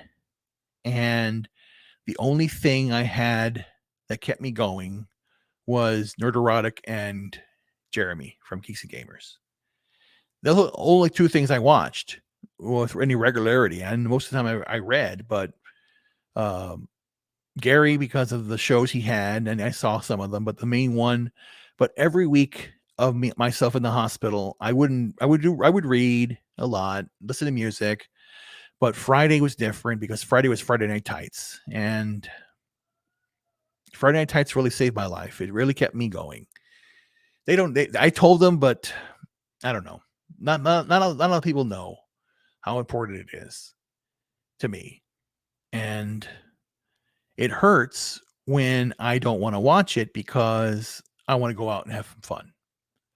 It hurts that I'm abandoning my friends, but I know I need to move forward. And again, it's not, again, it's been, because again, you have to remember something. I lost my wife in 2019. I lost everything 2020, basically, and it kept on getting more depressive and depressive. And I was very angry because I love going out to the bars and talking to the waitresses. And then, because that was what I did. I basically, when 2019 was hard enough, and that's why I didn't want to be at home. I always went out. And then 2020 locked everything down, keeping in the home. I moved. I didn't want to be in my house. I got out and got into an apartment. And then it was tough. And I had all the stuff there, and it was just I was living in a like a order home because I was just didn't know what to do. What do you do? What do you do when the woman that you love, for the first woman you love, the first woman who you're with, suddenly dies? Suddenly dies. Suddenly, she's older than me. And I did that on purpose, theoretically, because I knew that I may not live long, and that at least I have somebody that I can, whatever. I don't know, but I didn't expect her to die. That was the last thing. Just suddenly, it was just out of the blue, and I'm going, "What the fuck?" I was, and the thing is, I met her at 27, married her at 29, and became a widow became a widow at 50, a widower at 50. What the fuck? I did everything right. I never went out. We stayed home. We enjoyed ourselves. I did, I did my things. I did bad things. And it's in my video. I want to talk about it right now. But the point is, it was just, I don't know. This is terrible. It's terrible. Let me see what we got here. It's easy test. Yeah. Fun. Really? Okay. Tesla was closer to, yes, I know. And Tesla is really, really onto it. Tesla, it's so easy now. It's to free energy is so simple. Because you want to know why? It's around you right now. It's everywhere. And electrons we are in a construct. The unified field theory is a accurate representation. Everything can be quantized down to the Planck volume. And again, everything is locally real, or sorry, local to you. It's real. To outside, it's a Mendelbrot. It's like a Mendelbrot set, in the sense that as we venture, if we're far away from somewhere, we're not going to see the detail. But we zoom in, we'll see more detail. And we zoom in, we'll see more detail. So we're always constantly going to be seeing something. It's infinite in that regard. That's an infinite. And there's no real point to figure out how big everything is. The point to figure out is how we can use these to foster humanity's better things, like free energy, the ability to use the air and the water efficiently, using practical aspects of your life. Because again, here's the thing, and what I want to do, the Taoist symbol is very important. I'll go back here. Okay, now a perpetual motion machine is possible. I can do it, but there's a catch. And of course, it's not a perpetual motion machine, but in theory, it would be. The catch is that The catch is you get two machines working together. One powers the other, and one powers the other. So then basically, it's working. That's how it fucking works, idiots. You get one machine that's could be perpetual, and the other. You bring them both together, and they complement each other.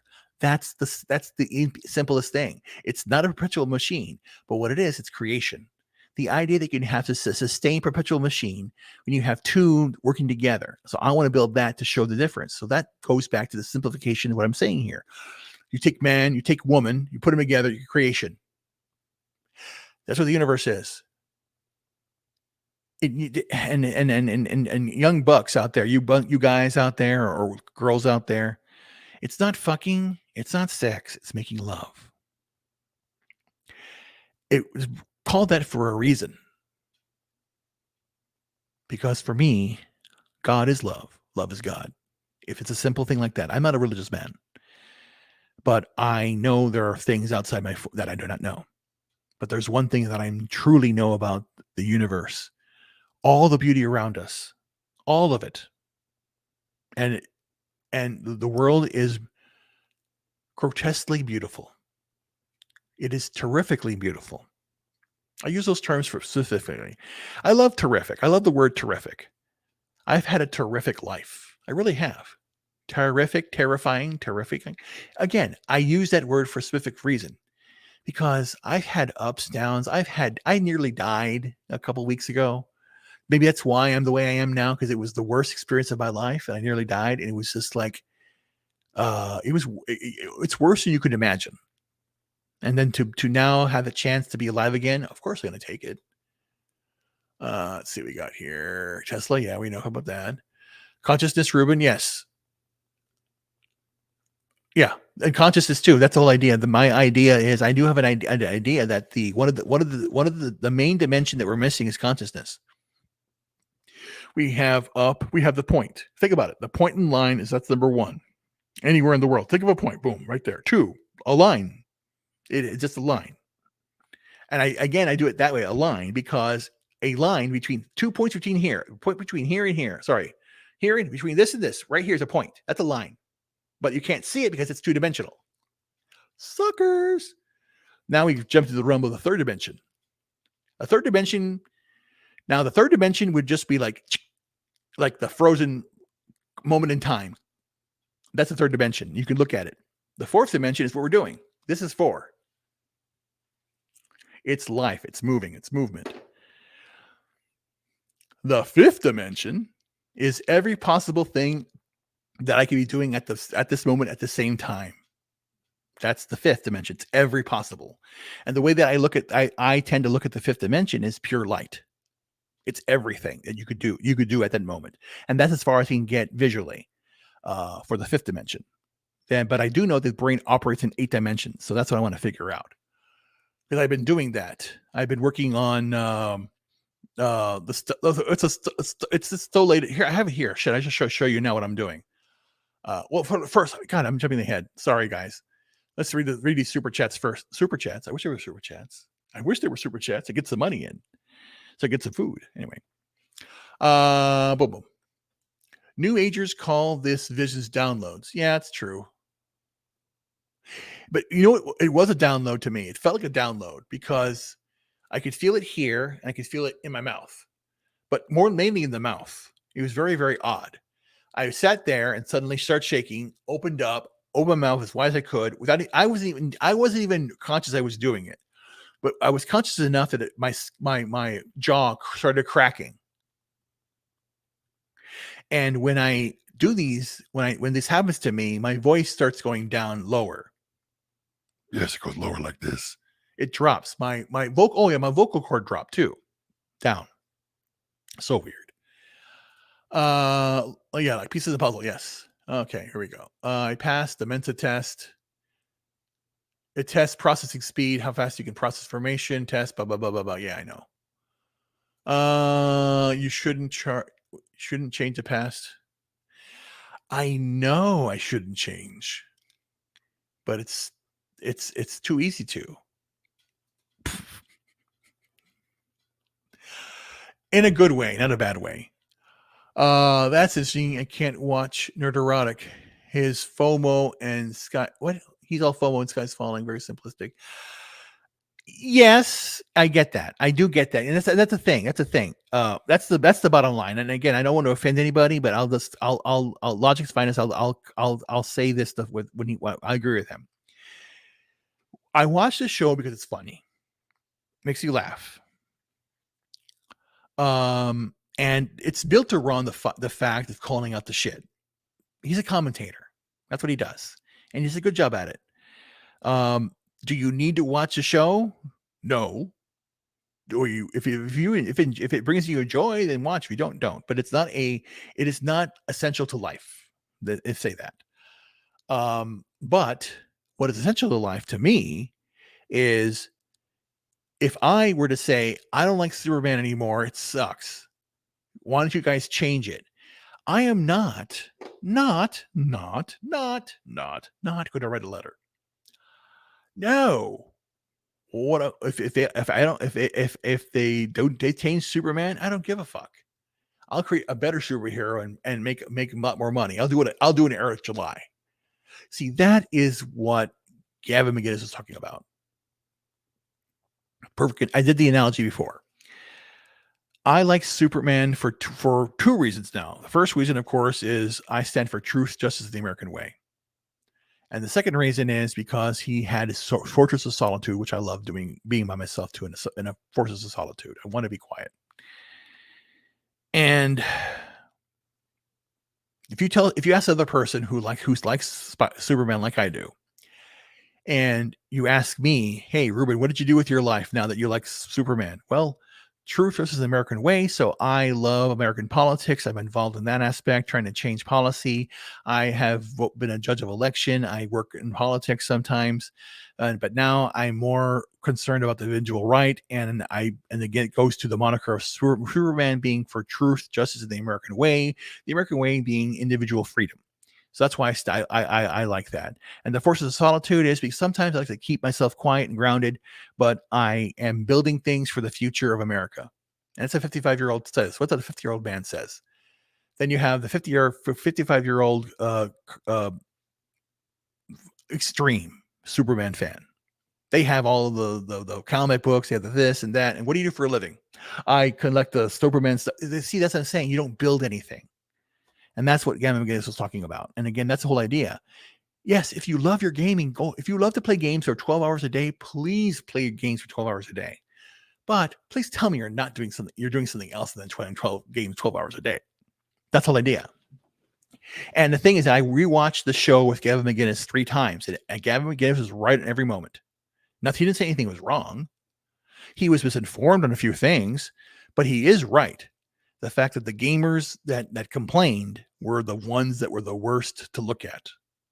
And it was very, very embarrassing. I didn't watch Gamergate because I don't play games either.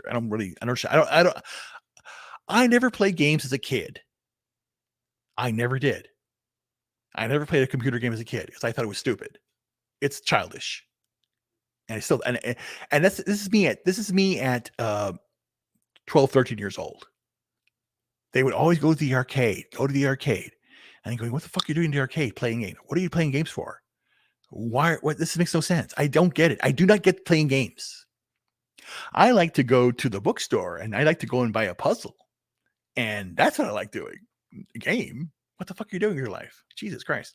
I just don't get it. I don't understand. But again, if you're successful at it, like Jeremy can play as many games as he wants because he's very successful. And other gamers out there, again, if you're successful and you're gaming, then fuck, I don't give a shit. I don't care. Just don't. No, never mind. So what am I doing here? Okay, nothing. Okay. Well, guys, it's 50 minutes left. 2 hours. My God, I didn't typically go this long. So it'll be a hot take. I only came on here because of this stupid article about America's IQ's dropping. I went ahead and took the test. Then I said, you know what? I took the test. I had the article. Let me just talk about it. And again, the whole idea of this article goes to the whole idea of what I'm doing in my life now. I want to help you be successful. Because I will be successful. Again, all I'm doing is I'm workshopping ideas. I talked to, I went to the bar down the corner outside here, about a mile away. Very nice bar. It's owned by a brewery. What is it? Bo Wiggins Brewery. It's local to Florida. Let me see what it's called. Where are you, buddy? Bo Gins Brewery. Now, I was there and I found out that I was talking directly to the social media coordinator of the company. And I said, "Hey, there's going to be a meetup here in Orlando in October, and I would love if we could get some beer there and we have a party and we have to do some sponsorships and stuff, because I'm always looking for, thank people doing things." What does it say here? The Heisenberg uncertainty principle. Oh yeah. Yeah, that's it. The Heisenberg. Yeah, that's very important. Zero. But the thing is that what's so weird, logic was with the fucking. This is why I'm saying that the observer is the consciousness is important, because the double slit experiment. That's why I think it's a unified field. And it's the Schrodinger, it's basically the Schrodinger's cat analogy in a way, but it's slightly different in the sense that the observer is the one that is responsible. So I've come up with the idea that if you have two observers looking at the box with a cat inside, two observers from two different points of view, that if I open it up and I say it's dead, then he will say it's alive. And that basically any possible outcome will be presented to you if both aspects are there. So if you expect it to be, if the answer is either, if there are only two answers to the question, that's the only thing it can be. There can't be anything else. Then the observer will see both. If you have, if there's two outcomes, you have two outcomes. Sorry, if you have two outcomes and two observers, then you will see the reverse effect. Because again, it's from the perspective's point of view. The object is still an object, like this. Like I can say that. I'm not going to say that with this. I'll say it with this instead. Okay. This is a cute burrito, and it loves you. It wants to take care of you and feed you. Okay. This is an evil burrito. He wants to kill you and poison you to death. Now, are they the same? Yes, but they're not. There are two of them. So the idea is, if I did it with a ring. I did it with a ring with people. I basically held up my Aura ring. It's charging right here. This ring is white. And you can't say no, it's not, because it's white. I see it as white. You see it as black. But the point being, it's both. That's the whole point. This goes to the whole idea that we don't really know what we're looking at. Because again, think about this. Here's the last dumb thing I'm going to bring up. Or what else is going on here? Shit. Puzzles. Yes. Wait, puzzles are games. What I'm saying here is, what's a computer game? Yeah, it's if you were to play Tetris or like a Rubik's Cube online or on the computer, that's fine. But just wondrously like doing nothing, pushing up and down, doing this and that is, if you actually do something like with brain power, not finger power. I do that at night with ladies. Logic's finest. Energy. Everything is energy. Yeah, it's all energy. Yep, that's right. And all energy affecting molecules. Yes. And everything vibrates at a certain pitch. And a frequency, which is pitch in a way. Slightly disagree with the Schrodinger's cat, the binary thinking. That's true. Again, but that's what I'm saying. All I'm doing with the Schrodinger's cat, I'm taking it to the next leap.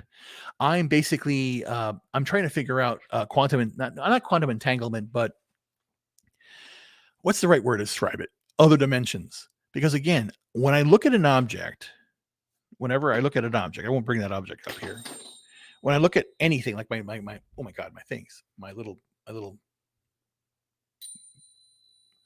I look at it, I'm going, okay, it's three-dimensional. I'm three-dimensional, but am I not? I'm actually five-dimensional, but I can't perceive the five dimensions. Right now, all I can perceive are the four. Okay, through what I'm holding this, I can only perceive four dimensions. And But how do I know that this object isn't eight-dimensional and I can only touch the three of it? You know, what other part of it that exists that I can't see? Because I'll tell you this much: I've already because this is scientifically proven. Okay, why do flies, why do dogs, why do the small animals when you try and catch them are so fast? They perceive time slower. Their perception of time is slower. That's why when you throw a cracker at a dog and he catches it in his mouth, you go, "Wow, I can't believe it." According from the dog's perspective, you're not throwing at him. You're going, "Oh, I'm gonna throw that at you," and then you throw it, and they see it coming like it's so slow. That's all about perspective of the viewer, and we're not seeing that. It's again our cones in our eyes only see certain frequencies. Okay, there are things that are right in front of you right now you're not seeing because you don't have the receptors to see them. They're there. Okay, they exist, but you don't know you can't and they think, why can't we detect them? Dumbass, we have to tune the detectors to something we know. Again, the more I learn, the less I know. I can admit that, and then that's so exciting. It is so exciting because again, probably know about 99% of what anyone else does. I don't understand. I don't understand why aren't people more excited about learning things? I just don't understand. I don't get it. I'm never I'm 55 years old. I'm still learning. Still to this day. Open a book, brand new book. Talk to somebody new. Every person has opportunity to learn. Okay, what we got here? What? Hold on. Where was I? That one, this one. Yeah.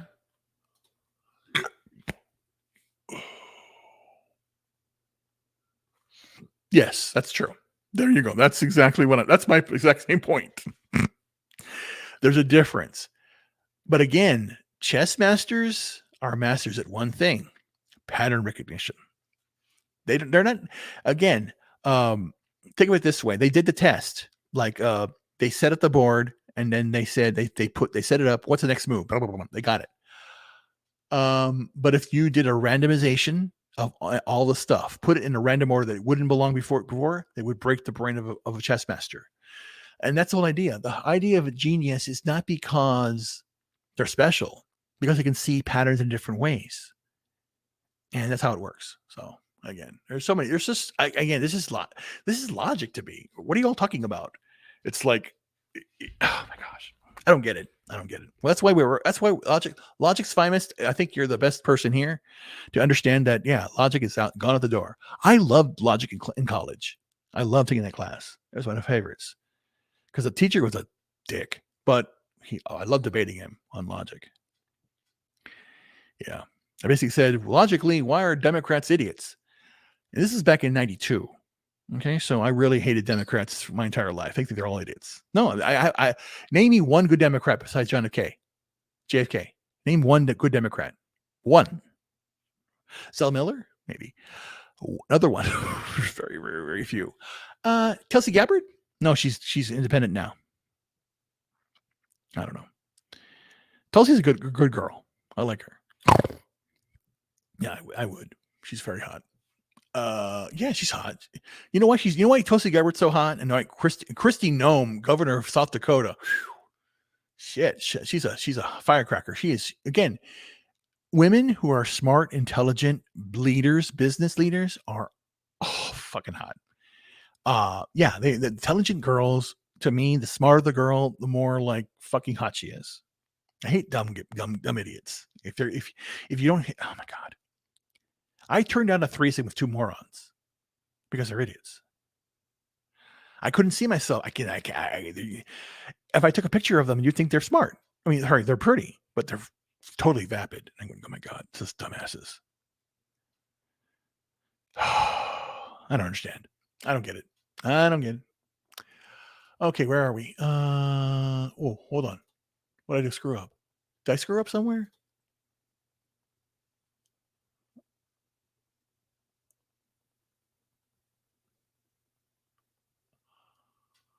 Okay. I have to reread that. Sorry, I didn't mean to say anything. I said anything wrong. I don't know what I was saying about. Yeah, we got to talk, buddy. We got to talk. I'm really. Oh, yeah. Okay, good. So then you have my number. Um, Send me an email to contact you with or whatever to get some information. Okay. Sorry. What else? Samir Beauty is awesome. Yeah, intelligence works. Of course it is. Shit. Of course. Yeah, yeah. Because again, dude, if I get a girlfriend and I take her to Vegas, there's this one girl. Shit. God. There's this one girl who I know who would be awesome at the meetup, but shit, I can't say anything more because she's very, very young. Not very young. She's not that young. What's too young for me? It's good. No, never mind. I didn't say anything. No, I wouldn't do that. She's too. She's way too young. If she wants to, yes, but she's way too young. Hold on. But she's fucking hot. Wait, hold on. Sorry, finest didn't. Okay, what's going on? Ruben, great conversation, sir. I can't talk about intellectual topics for hours and hours. Oh, you can talk. Okay, great. Well, let's do that. You know what, that guy? Reach out to me on my channel. I'm on Instagram too. Let's have a not a debate, but let's if you want to do a stream or something, we can do that, or at least talk on personal. Because again, I am now heavily in the pursuit of everything. I am investigating the 8 dimensions of the brain. I want to figure out about that and how I can help myself too, and people who have had congenital birth defects who overcome it just by sheer will, which I am. I think I have. I think I have. I don't know. Have I done anything? Have I done anything to you all to tell I ever had a disability in my life? Because again, I'll tell you guys something. I say, I'll say that one last thing before I go. Shit. What? Okay, 3 minutes left. So we'll end it. We'll end it right now. So here's the one thing. I work my ass off every single day. I failed 2 years of high school. Yet what I did is I took summer school.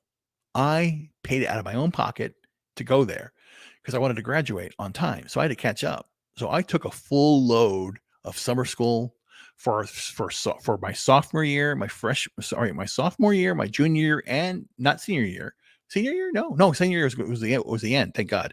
So summer school in 10th between 11 and 12. And then a full load in junior high school. I'm sorry, junior as a junior and a senior full load. All the other seniors took only like 2 classes. Some didn't take it all. They already finished, but I had to take all these classes because I wanted to graduate and get good grades. And what was so fucking scary is when the teacher or the whatever the administrator was saying, "Hey, you still have to take a summer school." And I said, "What?" And I said, "They checked." Oh no, you did take it. Shit. Okay, good. Fuck. It really scared the shit out of me. I thought I was going to graduate. But I did. But no one ever knew this truth. All that people knew is what I was in school studying, and didn't know I was actually in classes. It was embarrassing that I had to take some classes and I had to take I had to go back into a 9th grade class to take a class I didn't pass. And not because I didn't know I was doing, because I was just always terrified, always running around and just in a state of like mania all the time and just very distraught, and because all of my brain defect was really acting up. But I also saw things and a lot of disturbing things. Not ghosts, the black bodies, the entities coming. Yeah, it was really rough growing up. Very, very scary. But I learned how to shield myself from those things. That was very important. But yeah. What am I doing here? Horoscope, streaming. Oh yeah. Okay, I gotta figure all that shit out too with WhatsApp and crap like that. And I don't really use that shit. Okay, I gotta figure that out. Awesome, Ruben. Yeah, let's talk. Because basically, my friend, if you're still out there, Logic, you're still out there or not? I hope you are. Basically, what I'm doing here, just this little sample of the things I'm writing or I want to write. Shit, there's like, oh, I didn't. I'll end with my I'm recontextualizing the Bible. Shit, because it's the best way to. Let me finish this real quick. Do not talk. Blah blah blah. Exactly finest. Yes. Shit. God darn it.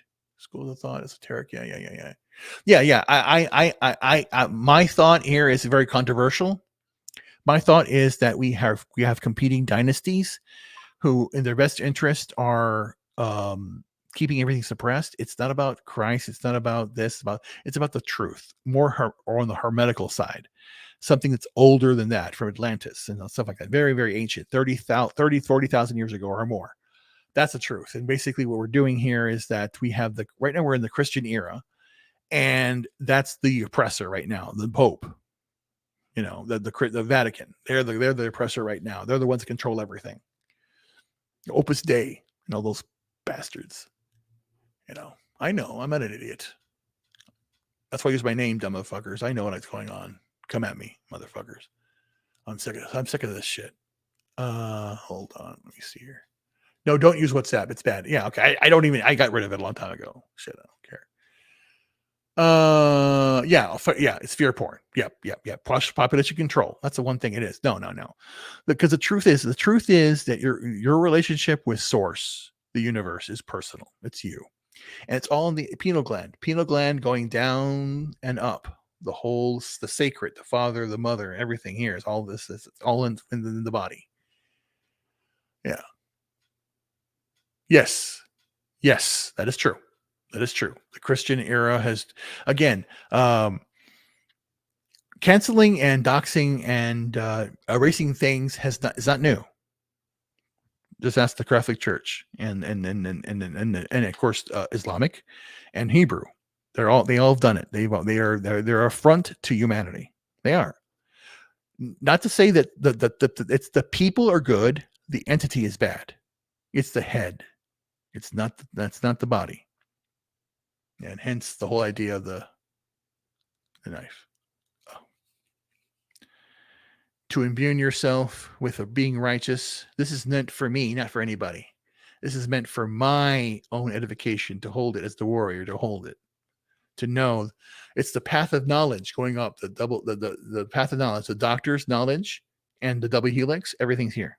It's all here. Okay. Yep. That's true. I know, sir. That's why you got to talk. That's what I'm saying. So then the last thing I'll leave you before I go, it's my recontextualization of the 10 Commandments. And I don't like calling them 10 Commandments. I just call them the 10 obvious things we all should be doing to become better people. I recontextualize it because how can the God that be so loving be so cruel? It made no sense to me. So all I did with these 10 commonalities, things that basically these are 10 things that as a society I think we all should agree upon. And if I'm wrong, you tell me if I'm wrong. And I wrote down them I have to rewrite them, but I wrote them down very quickly. So here's where I have to go. Number 1. Love shall be the only thing you worship and serve. Love. Do it out of love. Do everything out of love, and that's all you should serve is love. Not yourself, love. The idea of love. Love. Easy.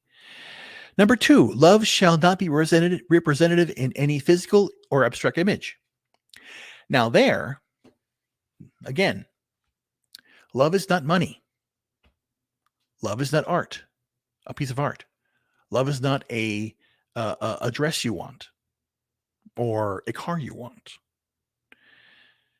Don't worship things for love. Love is love. That's what it means, really. That's what the gist of it is. Don't corrupt yourself with things take your eye off the prize, per se. Love is the answer. Number 3, love's name shall never be used in vain. Wow. That's profound. Never say love out of vanity or in vain. Speak truth to love. Isn't that simple? So can't we all agree that that's a truth? I do. And if I'm wrong, tell me if I'm wrong. That's a whole. I want to get debated on this. Number 4, remember and keep Love's Day. Oh my God. When is Love's Day? Every single day is Love's Day. Every day. Every day I get up in the morning and I'm filled with love and happiness because I know that someday out there I'm going to find the woman I love. She'll find me. I've already decided that I need to wait for her. It hurts being alone. It hurts not being with the one I love. The one I love right now is going through a lot, and I wish her well. If she decides to come to me, then I will be hers, and she'll be mine. Until then, I'm just going to look for what I can find, but I'm going to attract and make it happen. That's the most important thing to me. Because I'll tell you this, my friends, once I find the woman that I will call my wife or my wife, I want a wife. I want a baby. I really do want a baby. That's the most important thing. Even at 55, my biggest regret in life was not having a child. And I can admit that it does give me great pain. And I'll tell you another story about that very briefly. The reason why it gives me the biggest pain is that when my father had his heart attack, and it was right when my mother was dying, and he was coming out of it, she wasn't. She was going to be in a coma, or they're going to pull the plug on her. And my father woke up and talked to wanted to talk to my sister, which is the baby. Talk to her. And then talked to Paul, talked to Chuck. And I was the last one to talk to. And I spent the most time with him because I was the oldest. I was the one in charge. But I'm there sitting there. I walk in. He's already talked to three from my three young brothers and sisters. And he was already like, you could see the hope that he was like, at least he had his family. As I saw it, he was grateful that he had his family there, that we were there, but he was very sad. And then the first thing he said to me was, "Where's my grandchild?" And I said, "Dad, you already have 6 grandkids. You don't need one for me." And then he said, "But you want one." I said, "I know, Dad. I know I want a baby. But I'm not going to have a baby, Dad. I'm not going to have one. Don't bring it up. I don't need that pain right now." But I remember that day, and that was like the first thing he said, because he wanted me to be happy. And it hurts. That's why I stay happy, because one day she'll come. And just like, I remember Love Actually, when the movie opens, and the idea of a girl running up and jumping up on me and hugging me like it's never been done before. That's what I want. I want somebody to run onto the plane for me too.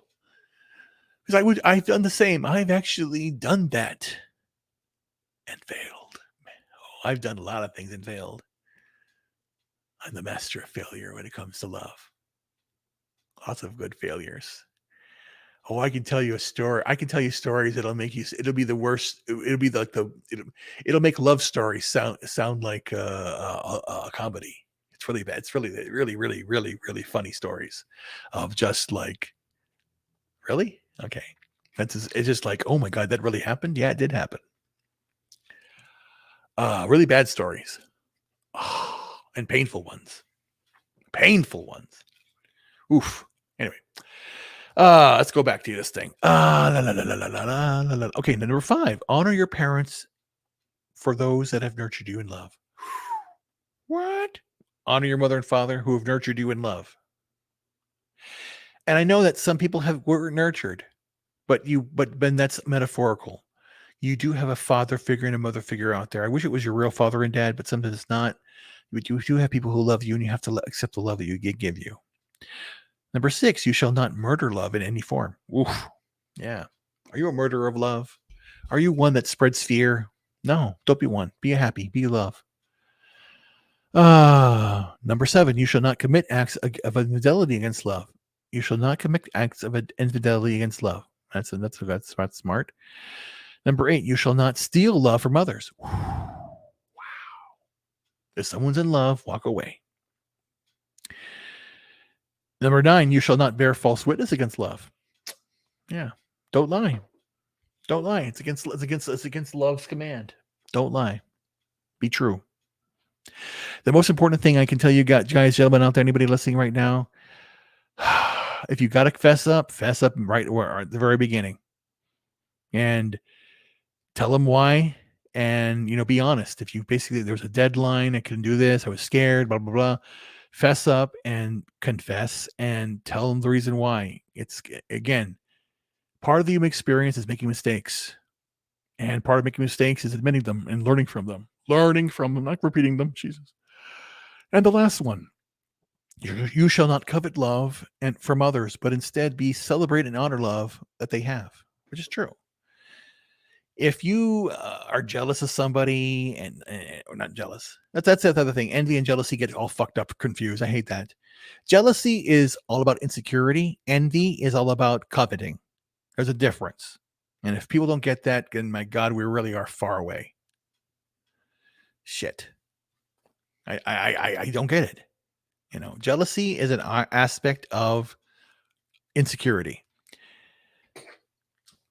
This is my knife or my thing.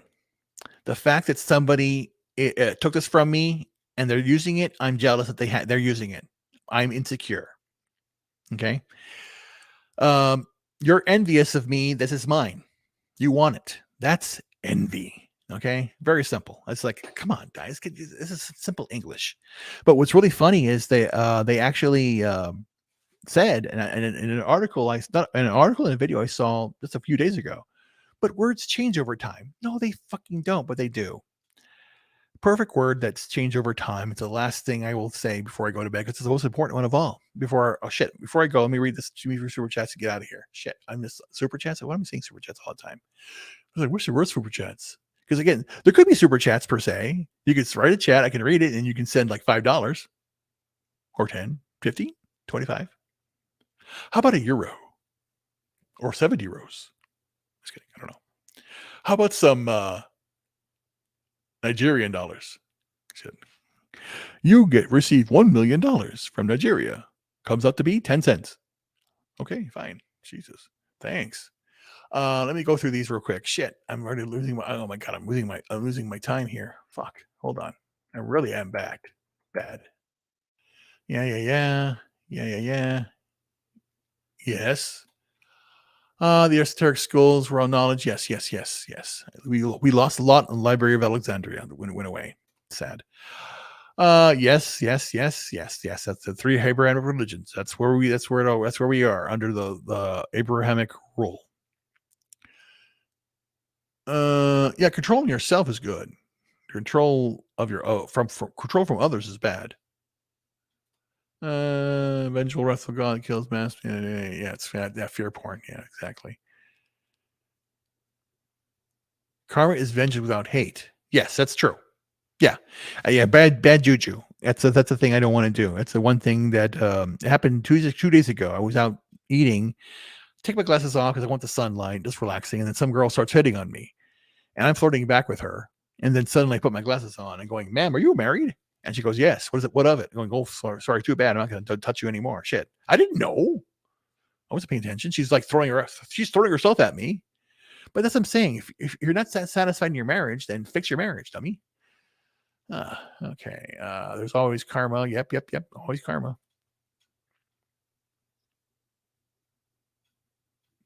There's a huge difference between self-mastery and population control. Lack of knowledge leads to fear. Case in point, the festival of Sarah. Yes. Oh God, don't tell me, Jesus.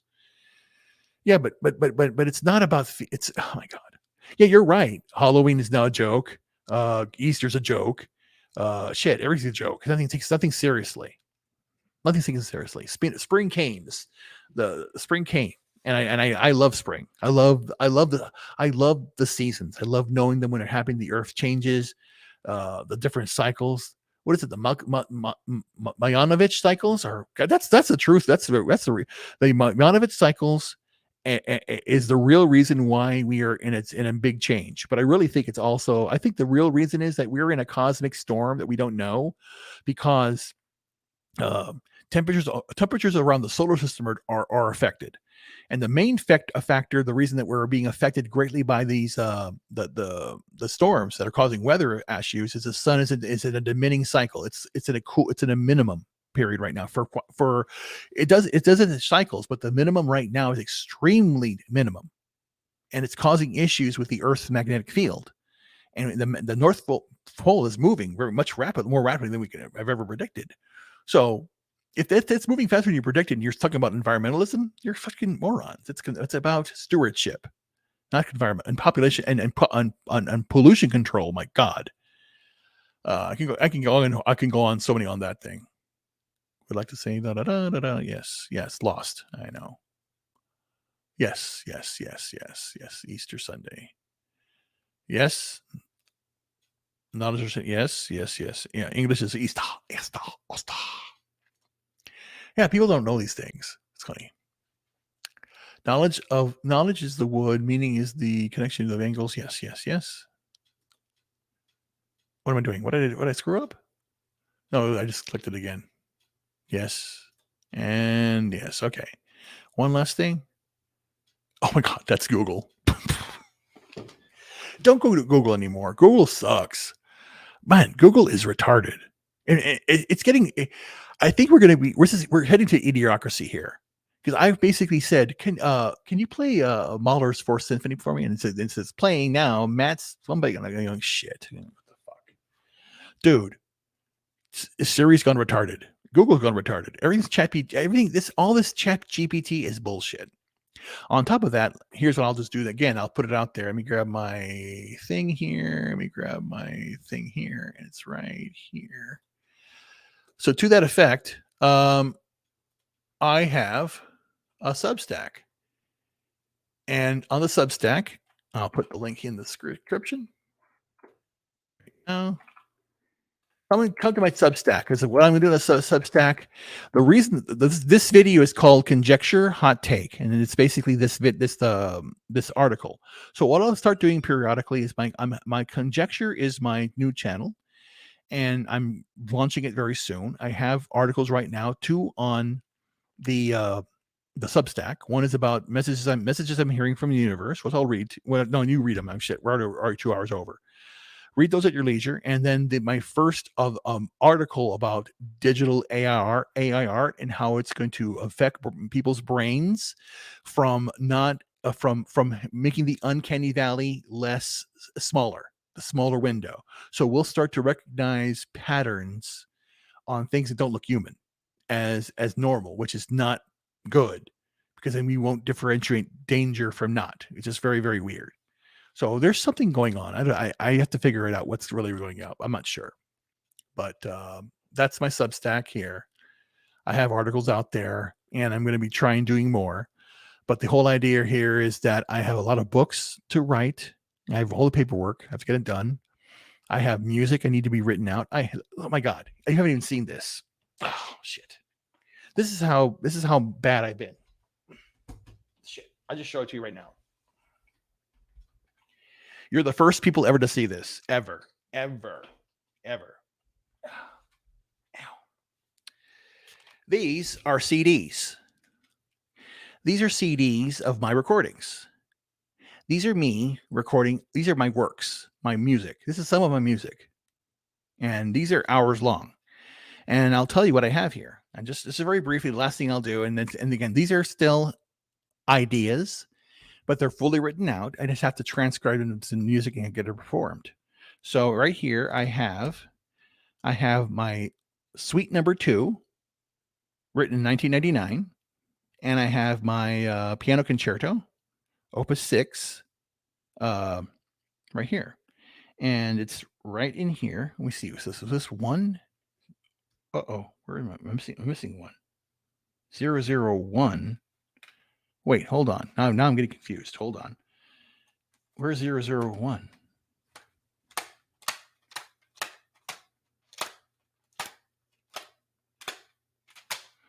Fuck, I'm missing one. Shit. Fuck. I'm missing a CD. Okay, I got to find that. Shit, it's got to be in the box. Okay, it's got to be in that box because I just got these out. Shit, because that's important. Oh shit. Okay, I don't lose that. But I have here.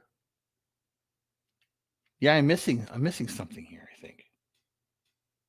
Yeah, I'm missing something. Shit. Okay. Well, I have here my suite number 2, and then I have here my symphony number 1, my horn concerto number 1, symphony number 2. Yeah, my second symphony's on the CD. The second symphony is 66 minutes long. These are works. Oh my god, my greatest work of all time. My cello concerto. I have a cello concerto that I want to write out. Its subtitle is called Requiem. It is very, very personal and deep. It's basically a symphony with a soloist being cello. And the cello, I picked the cello for one thing. The cello is very reminiscent of a human voice. So there's a lot of human expression played through the cello. And this symphony is 102 minutes long. It's a concerto. It's big. It's gigantic. My third symphony is right here. It's 87 minutes long. Then I have my string quartet. I have a suite for number 3 for my third suite. I have my second concerto for piano and orchestra, which is much shorter. I think my second piano concerto was only 28 minutes long. It's a tiny piece. My first piano sonata my first piano sonata is actually Opus 12, which is my 12th work. I wrote that back in 2001, November 18th, 2001. Oh my god, my violin concerto. I have a violin concerto. It's 66 minutes long. Got to do that one. My fourth symphony. Oof. It's called Therinday. It's about death, of course. What else is there? I wrote this because of 9/11. I wrote this on April 18th, 2012. 2002. Sorry, 2002. Yeah. Oh my god, how long is this thing? My fourth symphony is 118 minutes long. It's long. It's over 2 hours. Almost 2 hours long. What was this? It's the fourth suite. My fifth symphony is right here. My fifth symphony is 85 minutes long, and one of my personal favorites is the last one here, my sixth symphony. This is my sixth. I have other shit. I got my seventh and eighth and ninth and 10th, but I like my sixth symphony. My sixth symphony is fun. It's only 70 minutes long, but it's beautiful. 3 movements long. I love it. So I have to find my other shit, but I got a lot of music out here. I've got music, I've got poetry, I've got books, I've got articles to write. I want to do lecture series. I want to do a TED talk. I want to talk to Eric Weinstein, and I want to talk to other scientists about these things that I've been dealing with. So yeah, it's a lot of good fun. But that's the whole idea. That's stuff I had my entire life, and I loved writing. But I did it as a side project because it's nice to me. Now I really got to find that CD. It's somewhere around here. Shit. It's probably in that box. I still have stuff in Chicago I got to get through. Anyway, but guys, I've gone over way too long, but I want to thank all 3 of you who I see out there right now. I think I see 3. Maybe there's more. I don't know. Or anybody's going to see us in the past. So I need to go to bed soon. It's almost 11 o'clock. I'm going to rest and be happy. And the one thing I tell you right now is just reach out to somebody who needs help, because in helping others, you help yourself and you learn more about who you are. You have to grow as a human being in this life. Don't be afraid to talk to people. Don't be afraid to reach out. Reach out to me if you need any help, because that's one thing I want to do. I want you to be a success. Because again, just because of this ID, just because of this title of this show, IQs are dropping. I see it every day. I gave the guy a $20 bill and he freaked the fuck out. Didn't know how to break change from it. Oh, it hurts my soul. Anyway, it hurts my soul, but the most important thing is I'm going to stay happy, and I'm going to, like I said, right here. I showered. I did clean. I got got a nice thing. I exfoliate I only use natural. I use natural soap. I don't use it. I don't use deodorant. Again, all this. Why do you need deodorant for? If you're clean, if you take care of yourself, you clean yourself. You don't need deodorant for. What do you need deodorant for? I never had it. I never used it. And if I did, I use Secret because I like to smell like a woman. I like to smell like so it attracts her. Dude, I don't know. Always be pretty for the girls. Anyway, but not that pretty that you are a girl. Be a man. So, guys, I will let you go, and I will. Oh, fuck, shit! I still got problems with my arm. Fuck, ow, it hurts. But I'll go out with the intro. The outro is the fun one. This didn't start off fun because it was very serious, but you know what? You got to have fun in life. So I will do that for you, and I will bid you all a good night. Thank you very much. I want to thank again, Holocron, Logic's Finest. Thank you. Small Time Republic, and anybody else that was out here, please, thank you so much. I really appreciate you being here.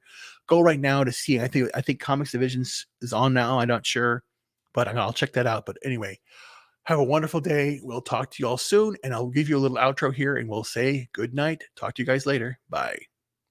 Bye.